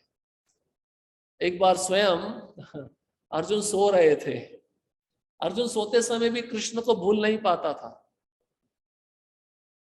एक बार स्वयं कृष्ण उस कक्ष में आए जहां पे अर्जुन सो रहे थे, तो कृष्ण ने सुना कि अर्जुन के रोम रोम से कृष्ण का ध्वनि निकल रहा है। तो सोते समय भी भक्त भगवान का चिंतन करता है। तो प्रभुपाद जी कहते हैं सोना भी एक सेवा है, क्योंकि शरीर को ठीक रखना है। अब आपने पूरा दिन अच्छे से सेवा किया भगवान का चिंतन करते हुए, जब आप सोओगे तो उस सेवा में गिना जाएगा, और सपना भी किसका आएगा? कृष्ण का ही आएगा, चिंतन भी कृष्ण का ही होगा। तो इसका अर्थ है वो भक्त पूरा दिन, हर क्षण, हर समय वो भगवान की सेवा में लगा रहा है। वो सोना भी, निद्रा भी वो भगवान की सेवा में गिनी जाती है। अगर वह ठीक से पूरे शरीर को भगवान की सेवा में चिंतन के द्वारा लगाए, सेवा के द्वारा लगाए, तो भक्त एक क्षण भी भगवान को भूल नहीं पाता। जैसे प्रहलाद महाराज एक क्षण भी नहीं भूलते थे, अम्बरीश महाराज एक भी क्षण नहीं भूलते थे। और श्रील प्रभुपाद जी स्वयं कहे हैं, मैं भी एक क्षण कृष्ण को नहीं भूल पाता हूं। कृष्ण की सेवा के बारे में मेरा सदैव चिंतन चलता रहता है। जैसे उदाहरण के रूप में कोई कामी पुरुष स्त्री का चिंतन किए बिना रह नहीं सकता। कोई धन का लोलुप व्यक्ति धन का चिंतन किए बिना रह नहीं सकता। उसी प्रकार से शुद्ध भक्त कृष्ण का चिंतन किए बिना नहीं रह सकता। ये भक्त का स्वभाव होता है। इसलिए तो कृष्ण भी कहते हैं ना, तुम्हारे हृदय सदा गोविंद विश्राम, गोविंद कहे न मोरा वैष्णव प्राण। जैसे भक्त भगवान का सदैव स्मरण करता है, ऐसे ही भगवान भी अपने भक्त का सदैव स्मरण करते हैं। वो स्मरण तीव्रता पूर्वक होना चाहिए, गंभीरता पूर्वक होना चाहिए और ध्यान पूर्वक होना चाहिए, तब भगवान हमारा भी स्मरण करेंगे। जहां तक कि चलते अथवा सोते हुए भी कृष्ण के नाम, रूप, गुणों तथा लीलाओं के चिंतन से भक्त कभी मुक्त नहीं रह सकता। तो भक्त की हर एक क्रिया किसके लिए होती है? कृष्ण के लिए होती है। वो खाता है तब भी कृष्ण का चिंतन करता है कि कृष्ण ने मुझे अपना कृपा प्रसाद प्रदान किया है, या खाते समय भी कृष्ण के नामों का चिंतन करता है। चलते समय भी वह कृष्ण का चिंतन करेगा, कृष्ण की लीलाओं का गुणगान करेगा। उसके पश्चात वह जब विश्राम करता है तब भी वह कृष्ण का चिंतन करता है। तो इन सब परिस्थितियों में वह कभी भी बंधन में नहीं आता, हमेशा मुक्त रहता है। अतः कृष्ण का भक्त उनका निरंतर चिंतन करते हुए नींद तथा अज्ञान दोनों को जीत सकता है। इसी को कृष्ण भावनामृत या समाधि कहते हैं। अब समाधि का अर्थ यह नहीं होता है जैसे हिमालय में योगी बैठ जाते हैं, आंख बंद कर लेते हैं और ध्यान लगाते हैं। समाधि उनके लिए वो होगी, लेकिन भक्तों के लिए समाधि नहीं है। भक्त अपनी क्रिया करते करते साथ ही साथ कृष्ण का निरंतर चिंतन कर रहा है, उसको समाधि कहते हैं। जैसे हमने पहले भी चर्चा किया था, एक कुक है, भक्त है भगवान का। अब वो भगवान के लिए क्या क्या भगवान को अच्छा लगता है वो लिस्ट बनाएगा। चिंतन तो भगवान के संबंधित ही चल रहा है। बाजार में जाकर खरीदेगा, फिर उसको अच्छे से धोएगा, फिर उसको शुद्ध चेतना में बनाएगा, फिर उसको अच्छे से थाली में सजाएगा। वो सब क्रियाएं करते करते किसका चिंतन हो रहा है? कृष्ण का चिंतन हो रहा है। इसी को समाधि कहते हैं। भक्त की देखो क्या विशेषता है, खाते हुए भी उसकी समाधि है, चलते हुए भी उसकी समाधि है, सोते हुए भी उसकी समाधि है। योगी तो खाली बैठकर आंख बंद कर समाधि में जाता है, लेकिन भक्त तो हर क्रिया करते करते समाधि में जाता है। समाधि मतलब कृष्ण का निरंतर चिंतन, स्मरण, उसको समाधि कहा जाता है। प्रत्येक जीव की इंद्रियों तथा मन के निर्देशक अर्थात ऋषिकेश के रूप में कृष्ण अर्जुन के मंतव्य को समझ गए कि वह क्यों सेनाओं के मध्य में रथ को खड़ा करवाना चाहता है। कृष्ण तो जानते हैं ना, सबके हृदय में परमात्मा रूप में बैठे हैं। तो अर्जुन के हृदय में अब क्या चल रहा है कृष्ण समझ गए। अतः उन्होंने वैसा ही किया और फिर वे इस प्रकार बोले।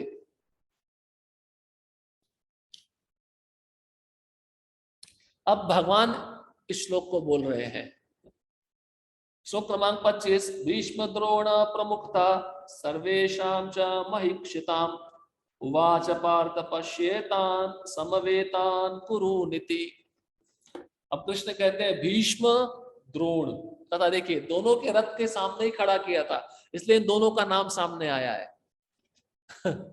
भगवान किसी तीसरे का नाम नहीं ले रहे हैं, क्योंकि पता है अर्जुन का प्रेम मोह सबसे ज्यादा इन दोनों के प्रति है।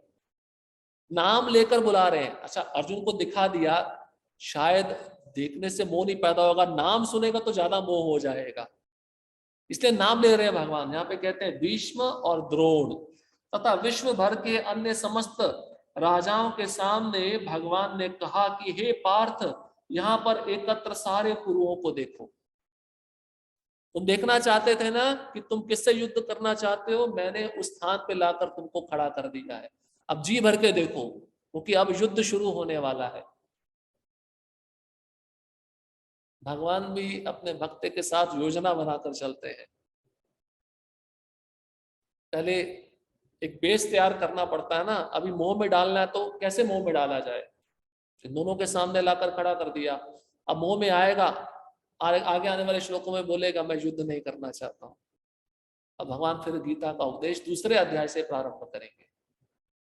तात्पर्य में प्रभुपाद जी लिखते हैं, समस्त जीवों के परमात्मा स्वरूप भगवान कृष्ण ये जानते थे कि अर्जुन के मन में क्या बीत रहा है। खाली अर्जुन के मन में ही भगवान नहीं जानते, हमारे मन में क्या चल रहा है भगवान ये भी जानते हैं। कल क्या चल रहा था, जब जन्म लिया पहला दिन था तब क्या चल रहा था, और आज से 10 साल के बाद क्या चलेगा ये भी जानते हैं। खाली अर्जुन के मन में क्या चल रहा है ये नहीं, इसलिए उनको क्षेत्रज्ञ बोला गया है। क्षेत्रज्ञ मतलब सब जीवों के शरीर को जानते हैं। इस प्रसंग में ऋषिकेश शब्द का प्रयोग सूचित करता है कि वह सब कुछ जानते थे। शास्त्र में बताया गया है, अमावस्या की रात को काले चट्टान पर काली चींटी चल रही है, भगवान को यह भी पता है कहाँ चल रही है, किस दिशा में चल रही है, ये भी पता है। अमावस्या की काली रात है, काली चट्टान है और काला चींटी है। तो ईशोपनिषद में पढ़ा था ना, भगवान देख भी सकते हैं नहीं भी देख सकते, भगवान चल भी सकते हैं नहीं भी चल सकते। यहाँ पे ये सिद्धांत आता है। इसलिए यहाँ पर भगवान सब कुछ जानते हैं। ऋषिकेश का अर्थ बताया जा रहा है, खाली इंद्रियों के स्वामी नहीं है, सब कुछ जानते हैं। इसलिए सतर्क रहना चाहिए हमें मनुष्य शरीर में। हमारे ऊपर भी सीसीटीवी कैमरा लगाया गया, 13 सीसीटीवी कैमरा है जो हमको देख रहे हैं। हमारा मानसिक क्रियाएं, वाणी की क्रियाएं, शारीरिक क्रियाएं सब नोट हो रही है। आप ये नहीं कह सकते कि मैंने ये नहीं किया, वहां पे फोटो क्लिक कर लिया गया है, वो फोटो सामने ला दिया जाएगा सबूत के अनुसार। ये 13 सबूत हैं, इनके पास अपनी अपनी फाइलें रहती। चंद्रमा के पास फाइल है रात में देखने की, सूर्य के पास फाइल है सुबह के देखने की, 10 दिशाओं के पास वो फाइल है, पृथ्वी के पास फाइल है, जल के पास है, अग्नि के पास है, हवा के पास है, इन सब के पास हमारे कर्मों की फाइलें हैं। अब व्यक्ति इसको झुटला दे तो भगवान कहते परमात्मा रूप में तो अंदर मैं बैठा हूं ना, वो कहां से खत्म हो जाएगा। सबसे बड़ा फाइल वो है। तो किसके मन में क्या चल रहा है भगवान सब कुछ जानते हैं। हमारे विचार, हमारी क्रियाएं शुद्ध होनी चाहिए। इसी प्रकार पार्थ शब्द अर्थात पृथा या कुंती पुत्र भी अर्जुन के लिए प्रयुक्त होने के कारण महत्वपूर्ण है। मित्र के रूप में वे अर्जुन को बता देना चाहते थे कि चूंकि अर्जुन उनके पिता वसुदेव की बहन पृथा का पुत्र था, इसलिए उन्होंने अर्जुन का सारथी बनना स्वीकार किया था। एक तो पारिवारिक संबंध भी है, और अर्जुन मित्र भी है और भक्त भी है। ये सब कारण है भगवान उनके रथ के सारथी बने। किंतु जब उन्होंने अर्जुन से कुरुओं को देखो कहा तो इससे उनका क्या अभिप्राय था। भगवान ने वहां पे देखिए एक ही वंश की संतान है, लेकिन भगवान उनको कुरुओं कहकर संबोधित कर रहे हैं। इसके पीछे क्या अभिप्राय है। प्रभुपाद जी लिखते हैं, क्या अर्जुन वहीं पर रुककर युद्ध करना नहीं चाहता था। कृष्ण को अपनी बुआ पृथा के पुत्र से कभी भी ऐसी आशा नहीं थी। इस प्रकार से कृष्ण ने अपने मित्र की मनस्थिति की पूर्व सूचना परिहासवश दी है। मतलब अब कृष्ण को पता चल गया था इसके बाद में अर्जुन युद्ध करने से स्पष्ट मना कर देगा, लेकिन कृष्ण को यह उम्मीद नहीं थी। लेकिन भगवान ने वो योजना बनाई है अर्जुन को निमित्त बनाकर हमको ज्ञान देने के लिए। तो कुरु शब्द से भगवान का संबोधन कर रहे हैं, उस अर्जुन के मन में मोह को और बढ़ा रहे हैं। जितना ज्यादा मोह बढ़ेगा ये उतना युद्ध करने से मना करेगा। और तब वो सही समय होगा इसको गीता का उपदेश देने का। श्लोक क्रमांक 26। तत्रापश्य स्थितान् पार्थ पितृन पितामहान् आचार्यान् मातुलान् भ्रातान् पुत्रान् पौत्रान् सखिस्तथा श्वशुरान् सुहृदश्चैव सेनयोर उभयोरपि। अब भगवान देखिए लिस्ट दिए हैं अर्जुन को, तुम्हें किस किस से युद्ध करना है। ध्यान से सुनिए यहाँ पे क्या क्या कहते हैं भगवान। देखिए यहाँ पे कहते हैं, सबसे पहले कहते हैं पितरन। पितरन मतलब पितरों को देखो, पितरों मतलब अपने चाचा ताऊ को देखो। तो भूरिश्रवा उनके पिता के समान थे, जो दुर्योधन के पक्ष में युद्ध करने के लिए खड़े थे, नाम भी यहाँ पर दिए हैं। और दूसरा कहते हैं पितामहान। पितामहान मतलब पितामह, पितामह मतलब भीष्म को देख लो, इससे भी तुमको युद्ध करना है। देखिए भगवान एक एक करके मोह को बढ़ा रहे हैं शब्दों को बोलकर। ये भगवत गीता इतना सूक्ष्म है कि भगवान योजना तैयार कर रहे हैं। अब ये नाम क्यों पुकार रहे हैं? क्योंकि अपने संबंधी है। कृष्ण अर्जुन इनके साथ उठा है, बैठा है, खेला है। अब इनको देखेगा मुझे इनके साथ ही युद्ध करना है तो रो पड़ेगा, उसकी आंखों में आंसू आ जाएंगे, इसलिए ये नाम पुकार रहे हैं भगवान। फिर कहते हैं आचार्यान। आचार्य मतलब गुरु। गुरु कौन है? द्रोणाचार्य और कृपाचार्य, इनसे भी युद्ध करना है तुमको, देख लो। फिर कहते हैं मातुलान। मातुलान मतलब मामा। मामा कौन है? शल्य और शकुनी। अब दुर्योधन का मामा शकुनी था, तो ये एक ही वंश के थे, तो पांडवों के भी तो मामा शकुनी ही लगे ना। इसके पश्चात कहते हैं भ्रातरन। भ्रातरन मतलब भाई। दुर्योधन, विकर्ण और अन्य। भाई तुम्हारे भाई तो है ना, कजन भाई है ना, भाई के पुत्र हैं तो भाई कहलाएंगे। इसके बाद भगवान कहते हैं पुत्रान। तुम्हारे पुत्र भी युद्ध करने आए हैं, उन भाइयों के पुत्र युद्ध कर रहे हैं तो तुम्हारे भी पुत्र के समान हुए। उसमें नाम आया लक्ष्मण, कुमार और अन्य। फिर कहते हैं पौत्रान। पिता के पुत्र, जिसको कहते हैं पोता। वह लक्ष्मण के पुत्र भी वहां उपस्थित थे। भगवान ये शब्द बोल रहे हैं अर्जुन के सामने। सखीन। सखीन मतलब मित्र। तुम्हारा मित्र अश्वत्थामा, वो भी सामने खड़ा, उससे भी तुमको युद्ध करना पड़ेगा। फिर ससुरान। तुम्हारे ससुर भी आए हैं। ससुर मतलब द्रुपद। द्रुपद इनके पक्ष में थे, लेकिन तुम्हारे पक्ष में रहकर युद्ध कर रहे हैं, तो युद्ध तो कर ही रहे ना, किसी का ना किसी का तो विनाश होगा ही। फिर सुहृदा। अंत में कहते हैं सुहृदा मतलब शुभ चिंतक। कृतवर्मा अन्य जो है तुम्हारे शुभ चिंतक है, ये भी युद्ध करने आए हैं। इन सबके साथ तुमको युद्ध करना है, आराम से देख लो, मुझे कोई जल्दी नहीं है, भगवान कह रहे हैं, निश्चिंत होकर देख लो। इन शब्दों का भगवान प्रयोग किए हैं। अर्जुन ने वहां पर दोनों पक्षों की सेनाओं के मध्य में अपने चाचा ताऊओं, पितामहों, गुरुओं, मामाओं, भाइयों, पुत्रों, पौत्रों, मित्रों, ससुरों और शुभ चिंतकों को भी देखा। अभी बचा क्या है? इनके साथ युद्ध करना है तो अपना परिवार नाश करने के लिए आया ना, बचेगा तो कोई है ही नहीं। ये सबको मार के अर्जुन क्या आनंद का भोग करेगा? इसलिए इन सब नामों को भगवान ने अपने मुख से पुकारा है। तात्पर्य, अर्जुन युद्ध भूमि में अपने सभी संबंधियों को देख सका।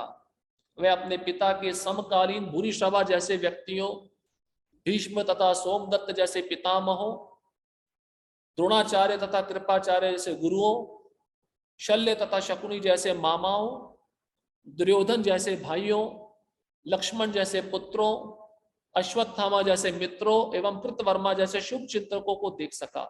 वह उन सेनाओं को भी देख सका जिनमें उसके अनेक मित्र थे।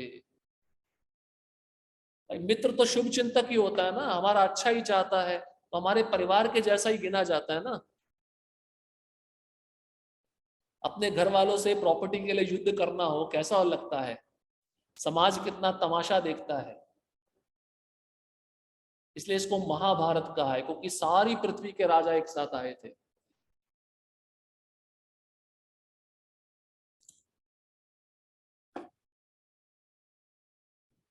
अब ये सब देखकर अर्जुन क्या कहता है?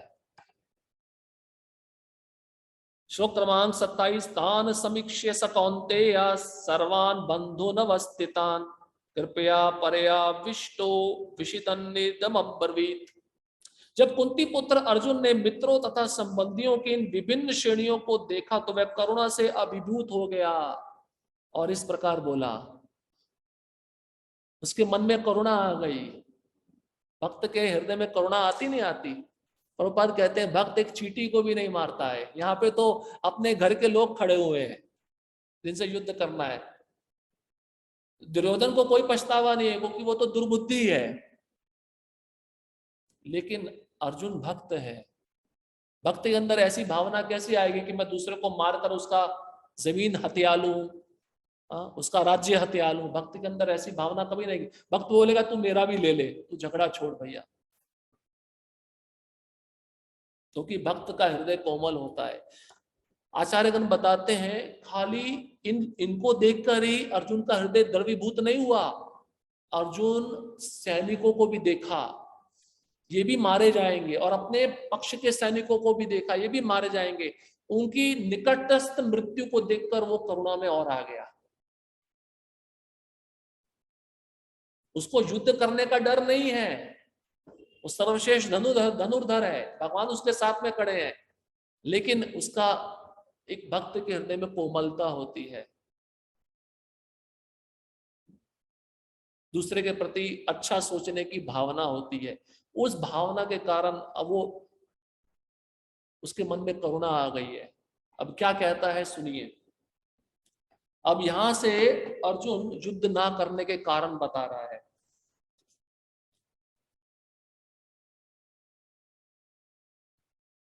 अर्जुन उवाच दृष्टमेमं स्वजनं कृष्ण युयुत्सुं समुपस्थितम् सीदन्ति मम गात्राणि मुखम च परिशुष्यति। अब लक्षण प्रकट हुए पहले तो कि इनको देखकर अर्जुन के शरीर में कुछ लक्षण प्रकट हुए हैं, और ये बहुत गंभीर लक्षण है। कहते हैं दृष्टमम स्वजनम कृष्णा।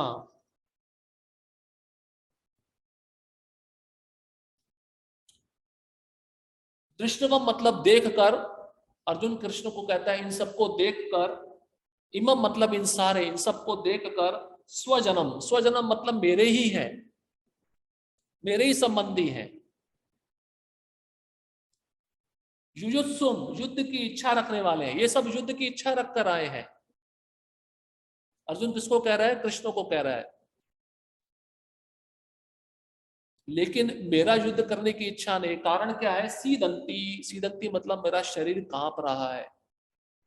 तो डर के मारे कांप रहा है कि मैं हार जाऊंगा? नहीं, उसका हृदय बहुत कोमल है। दूसरा कहता है गात्राणी, शरीर के अंग कांप रहे हैं, मुखम मुख सूख रहा है, और परिशुष्यति, परिशुष्यति मतलब सूखना।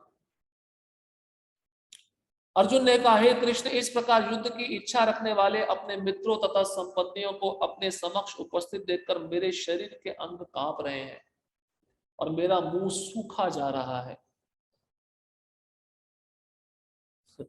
अपने घर के संबंधियों को कौन मारेगा? इसके मन, अर्जुन के मन में यही ग्लानि है, यही दुख है। एक पृथ्वी के छोटे से हिस्से के लिए युद्ध हो रहा है, और उसके लिए मैं अपने कुल का नाश करने के लिए यहाँ पे आया हूं। तो यहाँ पे दो लक्षण बताए हैं, मुखम परिशुष्यति, मुख सूख रहा है, और मम गात्राणी, शरीर के अंग कांप रहे हैं। तात्पर्य, यथार्थ भक्ति से युक्त मनुष्य में वे सारे सद्गुण रहते हैं जो सत्पुरुषों या देवताओं में पाए जाते हैं, जबकि अभक्त अपनी शिक्षा तथा संस्कृति के द्वारा भौतिक योग्यताओं में चाहे कितना भी उन्नत क्यों ना हो, इन ईश्वरीय गुणों से विहीन होता है। तो भक्त पढ़ा लिखा नहीं है, लेकिन भक्ति कर रहा है तो देवता के सारे गुण उसमें आ जाते हैं। भक्त का लक्षण क्या है? जो मेरा वो मेरा नहीं है, वो तुम्हारा है, तुम ले लो। और अभक्त का लक्षण क्या होता है? जो मेरा वो तो मेरा है ही, जो तेरा है वो भी मेरा है। तो दुर्योधन क्या कर रहा था? यही तो कर रहा था। और दूसरा प्रभुपाद जी बता रहे हैं, चाहे कितना भी सुसंस्कृत व्यक्ति हो, सुशिक्षित व्यक्ति हो, लेकिन वह भक्त नहीं है, तो उसमें देवता के कोई भी गुण नहीं पाए जाएंगे। तो मतलब भक्ति कोई शिक्षा पे आधारित नहीं है।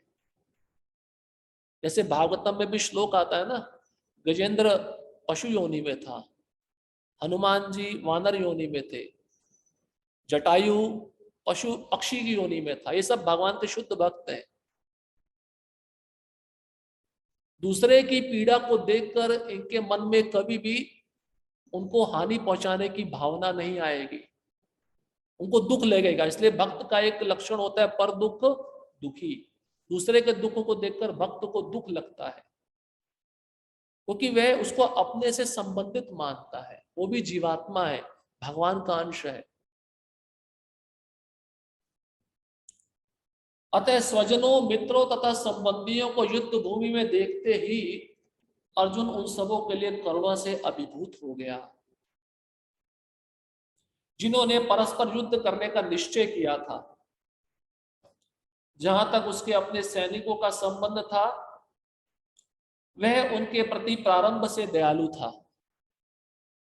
भाई, अगर अपने पक्ष से सैनिक लड़ रहे हैं तो परिवार का एक सदस्य ही होते हैं ना, उनका देखभाल करना भी सेना नायक का कर्तव्य होता है।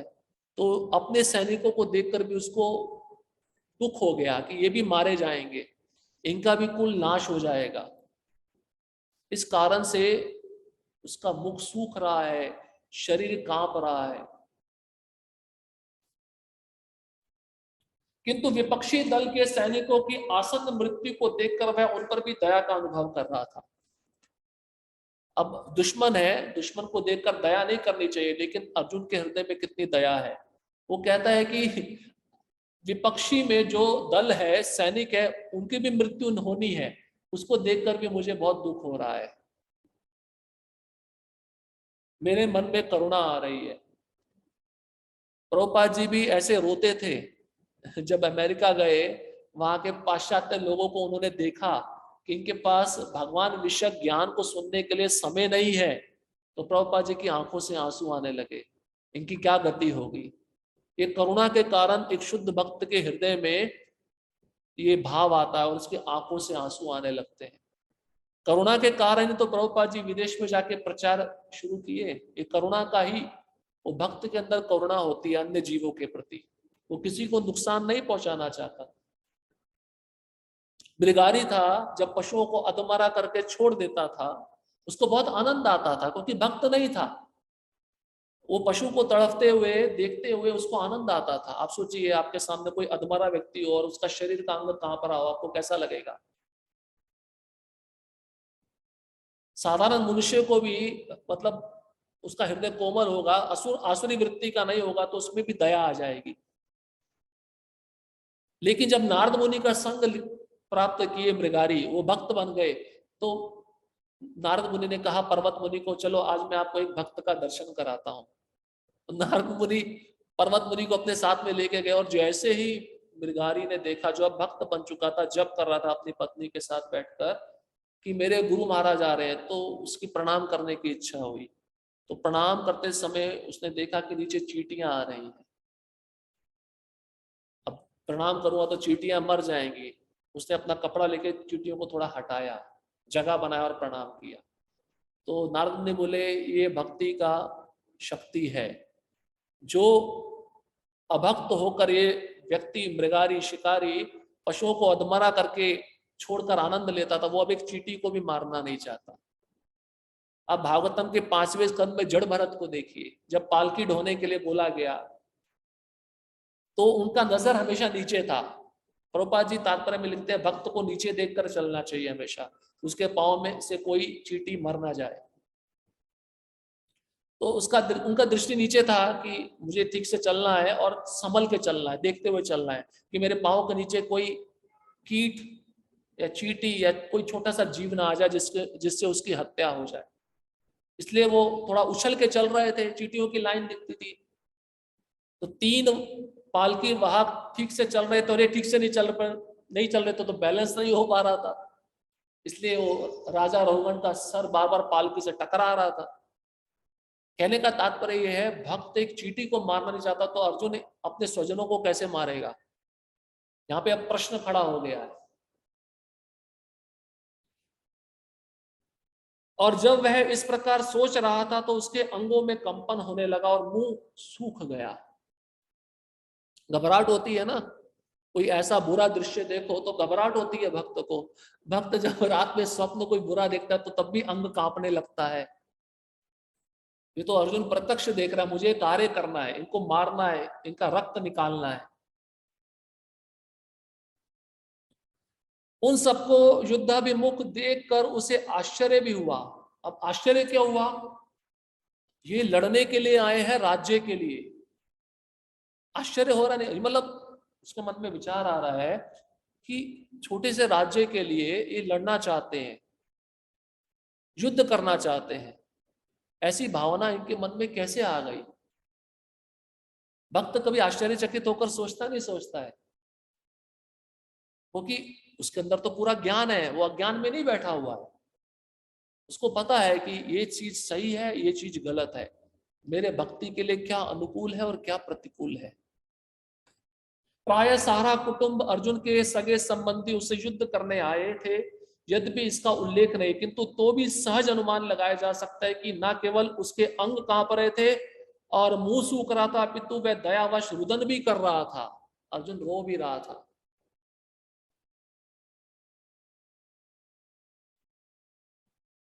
अब रोने का लक्षण ऐसा नहीं है कि दुर्बल था, यही प्रश्न उठ जाता है।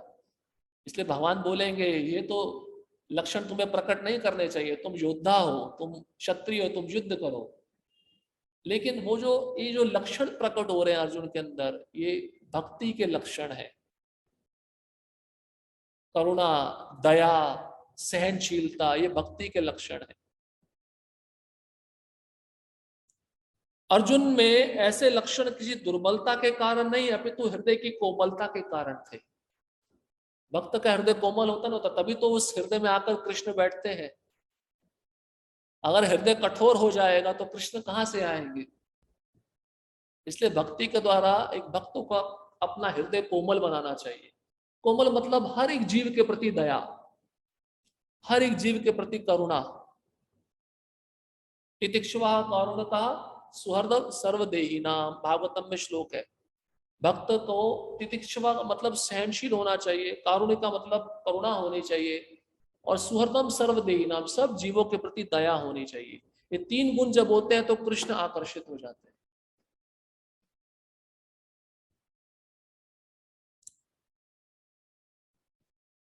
बहुत ही प्रसिद्ध श्लोक है भागवतम का, जो प्रभुपाद जी अब तात्पर्य में कोट किए हैं।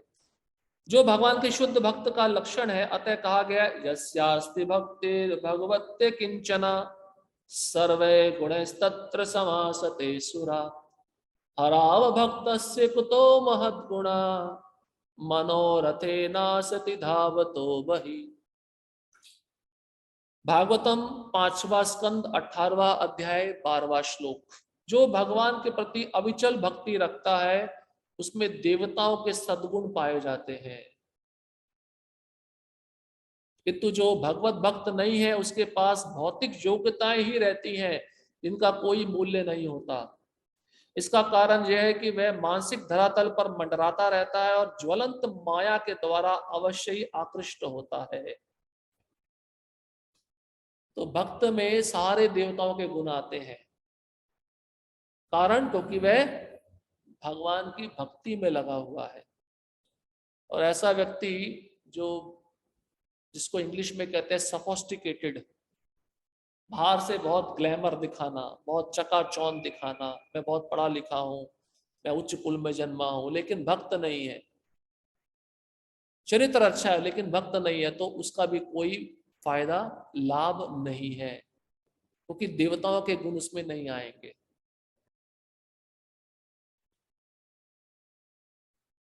तो भक्त बनने का प्रयास करना चाहिए। इसलिए प्रभुपाद जी कहते थे पहले मनुष्य बनो। मनुष्य कैसे बनेंगे? जब हम 4 नियम का पालन करेंगे। तब मनुष्य बनता है। जब 16 माला जप करते हैं तब भक्त बनते हैं। पहले मनुष्य बनो फिर भक्त बनो,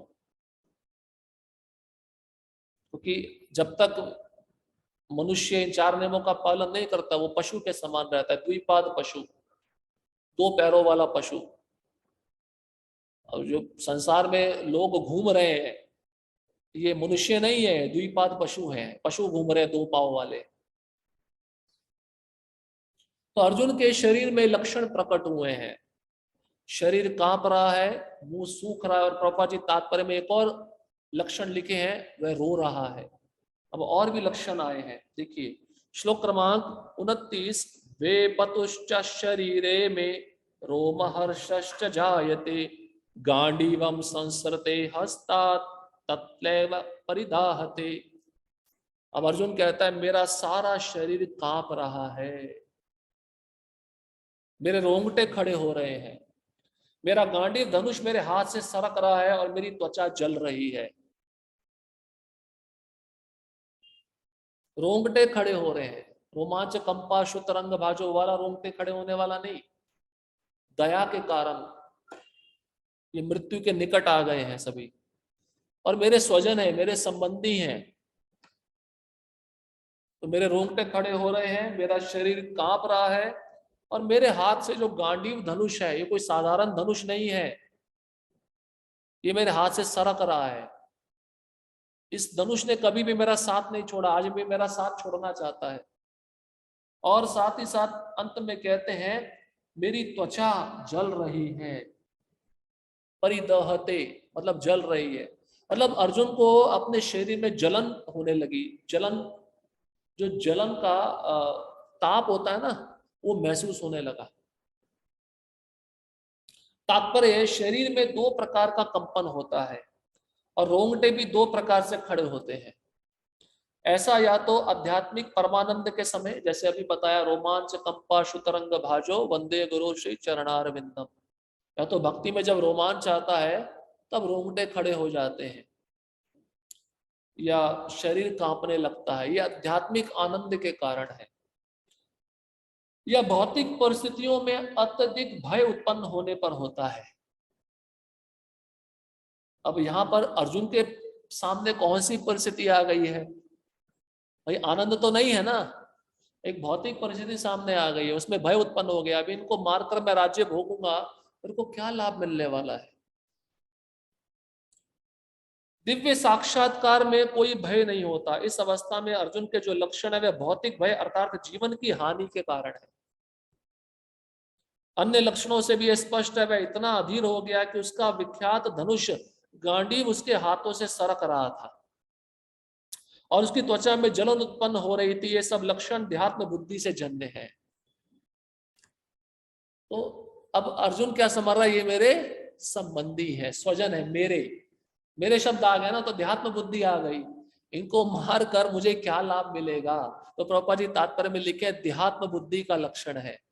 अब अर्जुन के मन में ध्यात्म बुद्धि आ गई, वो है भगवान का परिकर, है भगवान का पार्षद, भगवान का संग कभी छोड़ता नहीं है, लेकिन ध्यात्म बुद्धि कहां से आ गई? ये प्रश्न उठ सकता है। ये भगवान की योजना है।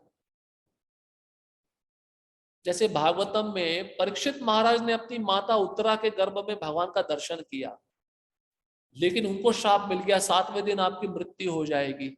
ये कैसे संभव है? जिसने भगवान का दर्शन किया उसकी मृत्यु कैसे हो सकती है? तो वहां पे प्रभुपाद जी लिखते हैं भगवान की योजना थी। परीक्षित महाराज को कभी प्यास लगी होगी? नहीं, प्यास नहीं लगती है, लेकिन उस समय ऐसी योजना बनाई गई कि प्यास लगे, इसलिए जल ढूंढते ढूंढते कोई कुटिया मिली, कुटिया में साधु बैठा था, ध्यान लगा रहा था। इन्होंने बोला मुझे पानी पिलाओ, वो सुनने को तैयार नहीं था। ऐसा कभी हो सकता है? हम किसी के, आज के जमाने में हो सकता है हम किसी से पानी मांगे तो नहीं भी देगा, लेकिन उस समय राजाओं का सम्मान होता था, क्योंकि राज ऋषि होते थे, सारे ऋषि मुनि जानते थे इनके कारण ही हम सुरक्षित हैं, क्योंकि धर्मपरायण राजा है और मुख्य रूप से पांडवों के वंशज है स्वयं परीक्षित महाराज। तो कभी अधर्म कर सकते हैं? जो पांडव धर्म पे चले, परीक्षित महाराज कभी अधर्म पे चलेंगे?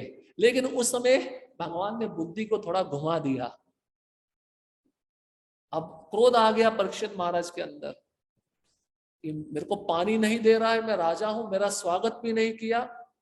पास में मरा हुआ सांप था, उसको तीर के छोर से उठाकर उस ऋषि के गले में डाल दिया और चुपचाप वहां से चले गए। तो प्रभुपाद जी लिखते हैं कि उस समय जब श्रृंगी आया, शमीक ऋषि के पुत्र, उन्होंने देखा मेरे पिता के गले में मरा हुआ सांप किसने डाला, जिसने भी डाला है मैं श्राप देता हूं उसके 7वें दिन मृत्यु हो जाएगी।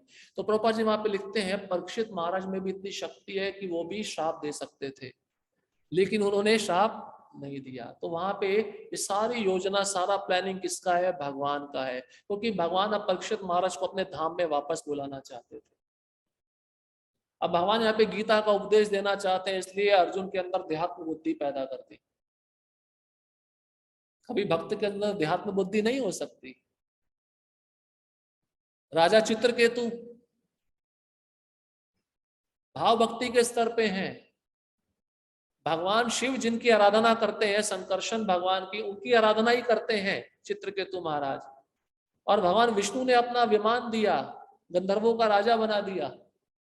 वो व्यक्ति से गलती हो सकता है, लेकिन पार्वती को भगवान शिव की गोद में बैठा हुआ देखा और उपहास किया। वहां पे ऋषि मुनि नहीं हंस रहे, वहां पे ये हंस दिए। ये भी तो अचंबे वाली बात है या नहीं है? और भगवान शिव की नजर गई तो वो भी हंस दिए। वो तो करुणा निधान है, सहनशील है बहुत, लेकिन पार्वती को सहन नहीं हुआ। पार्वती ने कहा कि तुम अपने को शिवजी से श्रेष्ठ मानते हो, शिवजी से ज्यादा ज्ञान तुमको हो गया, इसलिए मैं श्राप देती हूँ तुम असुर बन जाओ। तो वहां पे भी प्रभुपाद लिखते हैं भगवान की योजना थी। भगवान चित्रकेतु महाराज को अपने धाम में बुलाना चाहते हैं, इसलिए भक्त के जीवन में कुछ भी घटना होती है वो किसकी योजना है? भगवान की योजना है।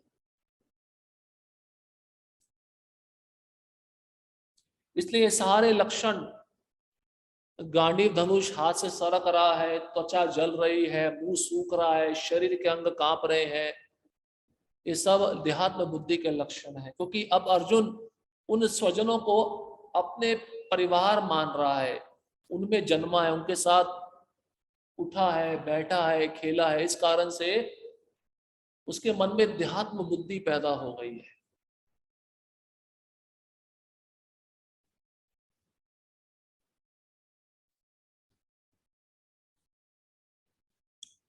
श्लोक क्रमांक 30। नाचा शक्नो में वस्था तुम भ्रमतीव च मे मना निमित्तानि च पश्यामि विपरीतानि केशवा। अब अर्जुन क्या कहता है? मैं यहां अब और अधिक खड़ा रहने में असमर्थ हूं, मैं खड़ा नहीं रह सकता, मुझे यहां से लेकर चलो, मैं युद्ध नहीं करना चाहता। एक तरह से उसने स्पष्ट कह दिया प्रत्यक्ष रूप से, मैं खड़ा नहीं रह सकता हूं, मैं असमर्थ हूं खड़ा होने में, मैं गिर रहा हूं, मुझे चक्कर आ रहा है, मैं अपने को भूल रहा हूं और मेरा सिर चकरा रहा है। हे कृष्ण, मुझे तो केवल अमंगल के कारण दिख रहे हैं। अमंगल क्या है? इनको मारकर मुझे क्या मिलेगा? ये तो सबसे बड़ा अमंगल है, और मेरा सिर चकरा रहा है, मुझे आप ऐसे पाप में क्यों लिप्त कर रहे हो? तात्पर्य, अपने अधैर्य के कारण अर्जुन युद्ध भूमि में खड़ा रहने में असमर्थ था। अब धैर्य खो चुका था अर्जुन, पेशेंस नहीं रहा उसके अंदर, और अपने मन की इस दुर्बलता के कारण उसे आत्मविस्मृति हो रही थी। अब मैं भूल चुका था मैं कौन हूं।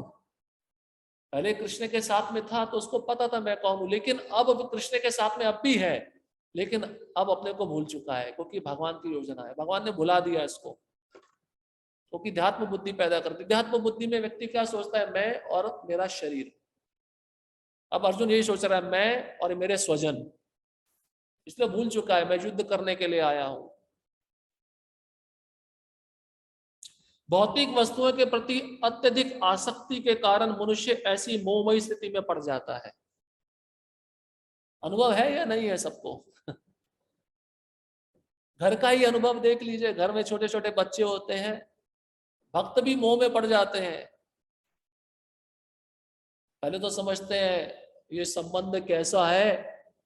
भागवत में उदाहरण बताया है, नदी के लहर में जब दो तिनके आपस में मिल जाते हैं तो संबंध जुड़ जाता है, लेकिन जब दूसरी लहर आती है तो दोनों तिनकों को अलग कर देती है, तो संबंध टूट जाता है। तो भक्तों को ज्ञान रहता है हमारा घर में संबंध अपने रिश्तेदारों के साथ ऐसा है। लेकिन छोटा बच्चा जन्म लेता है, छोटी छोटी बातें करता है, तो आहा कितना सुंदर बोल रहा है, कितना मधुर वाणी बोला, चाहे समझ में नहीं आए वो बात अलग है, तो मोह पैदा हो गया नहीं हो गया। तो भक्तों के मन में भी मोह पैदा हो जाता है। तब उनको वो विचार नहीं आता कि भैया ये मेरे घर में आया है, ये भी अपने कर्म का फल भोग कर आया है, एक शरीर लेकर आया है, एक निश्चित समय पर रहेगा और उसके बाद में अपना कर्म समाप्त करके यहाँ से चला जाएगा। तो मोह तो किसी को भी छोड़ता नहीं है। मोह मतलब स्त्री पुरुष का मोह, घर के स्वजनों का मोह, ये सबको जकड़ा हुआ है। माता अपने बच्चे को अपने से अलग रख सकती है क्या? ये भी मोह है बहुत बड़ा। वो डरती है अगर मैं इसको अपने अपने से अलग रखूंगी, इसके साथ कुछ दुर्घटना ना हो जाए। बड़ी हो, आपने देखा होगा बच्चे बड़े हो जाते तो माँ कितनी चिंता करती है, जबकि वो अपना देखभाल स्वयं कर सकता है। तू कैसा है, ठीक से खाता नहीं है, सोता नहीं है, जबकि ठीक से सब चल रहा है। ये मोह ही तो है, और क्या है। ये मोह में संसार में भगवान ने हथकड़ी बांधा हुआ है सबको। हर एक जीव अपना कर्म लेके आया है, अपना कर्म समाप्त करेगा, दूसरे शरीर में चला जाएगा, किसी के साथ कोई संबंध नहीं है। लेकिन इस मोह ने सबको बांध दिया, और यही मोह अब अर्जुन को पकड़ लिया है। इसके कारण वो कह रहा है मैं युद्ध नहीं करूंगा, क्योंकि मेरे स्वजन हैं, इनको मार के मुझे क्या मिलेगा। आगे तर्क देगा, अरे मैं मारना नहीं चाहता हूं, मैं भिक्षा मांग के खा लूंगा, लेकिन युद्ध नहीं करूंगा। भयम द्वितीयाभिनिवेशतः स्यात्, भागवतम 11वां स्कंद 2 अध्याय 37वां श्लोक। ऐसा भय तथा मानसिक असंतुलन उन व्यक्तियों में उत्पन्न होता है जो भौतिक परिस्थितियों से ग्रस्त होते हैं। गुरुओं में भी मोह होता है। कोई शिष्य बहुत पैसे वाला हो तो गुरु भी सोचता है इसका ज्यादा ध्यान रखना होगा, क्योंकि मेरा दाना पानी बंद ना हो जाए, तो शिष्य के साथ ज्यादा संबंध बनाता है। तो ये खाली घर के संबंधों में मोह नहीं होता है, गुरु शिष्यों में भी मोह होता है। प्रभुपाद एक जगह इसका उदाहरण बताए। प्रभुपाद जी कहते हैं कई बार गुरु अपना देह त्याग देते हैं, लेकिन शिष्य 10 दिन तक उसके शरीर का दाह संस्कार नहीं करता। यही मोह है, उसके शरीर के पास बैठ के रोता रहता है, ये मोह ही है। जबकि विधि है, नियम है कि शरीर जब आत्मा छोड़ देता है, शरीर को मृत्यु को प्राप्त हो जाता है, तो उस समय शरीर का दाह संस्कार कर देना चाहिए। तो शिष्यों के अंदर भी मोह होता है गुरु के प्रति, और गुरु के मन में भी मोह होता है शिष्यों के प्रति।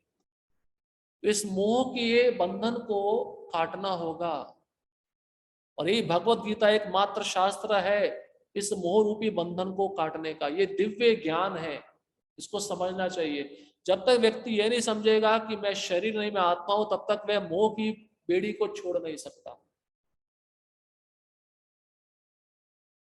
चित्रकेतु को क्या मोह था, मेरे को पुत्र नहीं हो रहा, 1 करोड़ रानियां थी, पुत्र नहीं हुआ।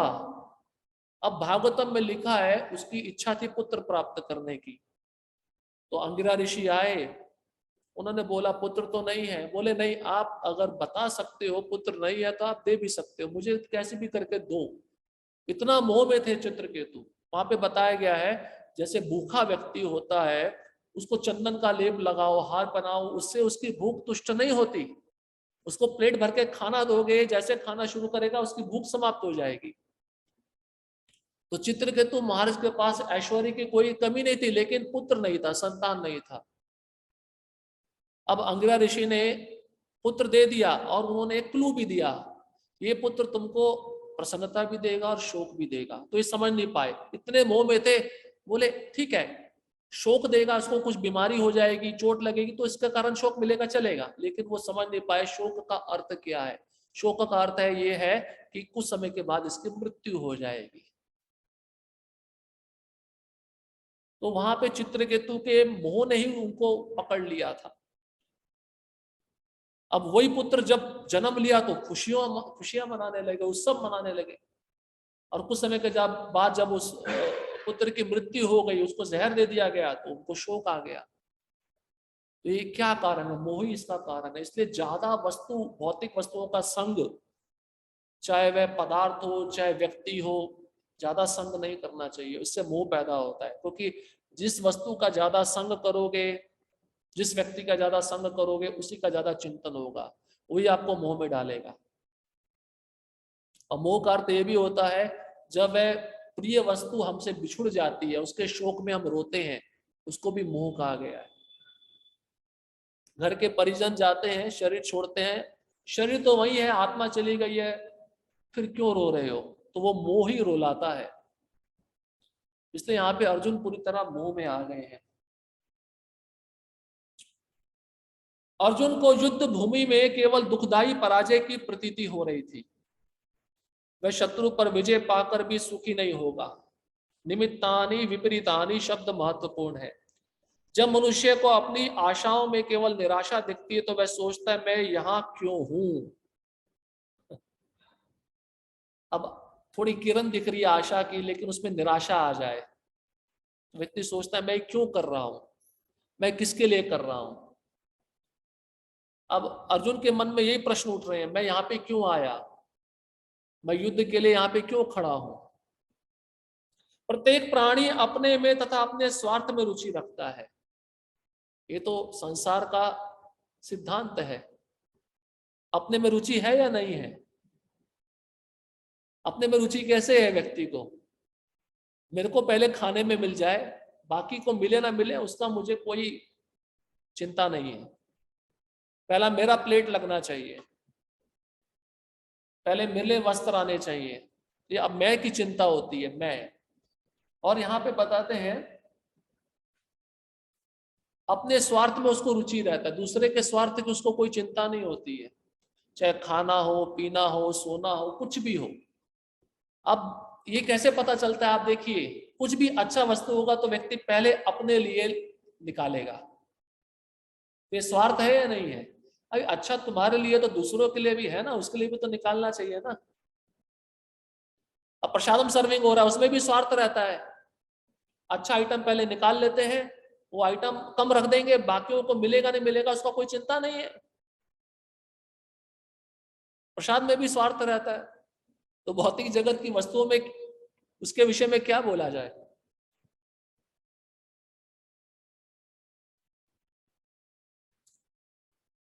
किसी की भी परमात्मा में रुचि नहीं होती, सबकी रुचि किसमें है? स्वार्थ में है। लेकिन भगवान की किसी में रुचि नहीं है।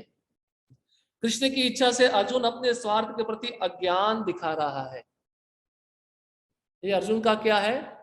अज्ञान, जो उसके स्वार्थ में निहित है कि मैं युद्ध नहीं करना चाहता। मनुष्य का वास्तविक स्वार्थ तो विष्णु या कृष्ण में निहित है। देखिए प्रभुपाद जी इतने निपुण हैं, उस स्वार्थ के बारे में बता रहे, लेकिन असली स्वार्थ क्या है? कृष्ण की सेवा करना जीव का असली स्वार्थ ये है। भागवतम में श्लोक आता है, नाते विदु स्वार्थ गतिम ही विष्णु दुराशा ये बैरर्थ मानिना। प्रहलाद महाराज कहते हैं पूरा संसार भगवान के धाम जाना नहीं चाहता है। दुराशया यह बैरर्थ मानिना। बैरर्थ मानिना मतलब संसार की जितनी भी भौतिक वस्तुएं हैं उन सब में जीव ने अपना मन लगा रखा है और इसी को सत्य मान रहे हैं। जब इसको सत्य मानेंगे तो भगवान के धाम तो कभी भी जा नहीं सकते। अंधा यथे अंधे उपनीय माना, प्रहलाद महाराज आगे कहते हैं। तो ये कैसा लक्षण है? अंधा व्यक्ति अनेक अंधे व्यक्तियों का मार्ग का अनुगमन कर रहा है और वो अंधा व्यक्ति आगे जाके खड्डे में गिरता है और सबको भी खड्डे में गिराता है। ये संसार का लक्षण है। इसलिए हर व्यक्ति अपना स्वार्थ देख रहा है। किसी किसी के मन में कृष्ण का स्वार्थ क्या है ये जानने की इच्छा नहीं है। बद्ध जीव इसे भूल जाता है, इसलिए उसे भौतिक कष्ट उठाने पड़ते हैं। जब कृष्ण को आप भूल जाओगे, जब इस संसार के भौतिक वस्तुओं में सुख ढूंढने का अपना योजनाएं बनाओगे तो क्या परिणाम मिलेगा? दुख और कष्ट मिलेगा।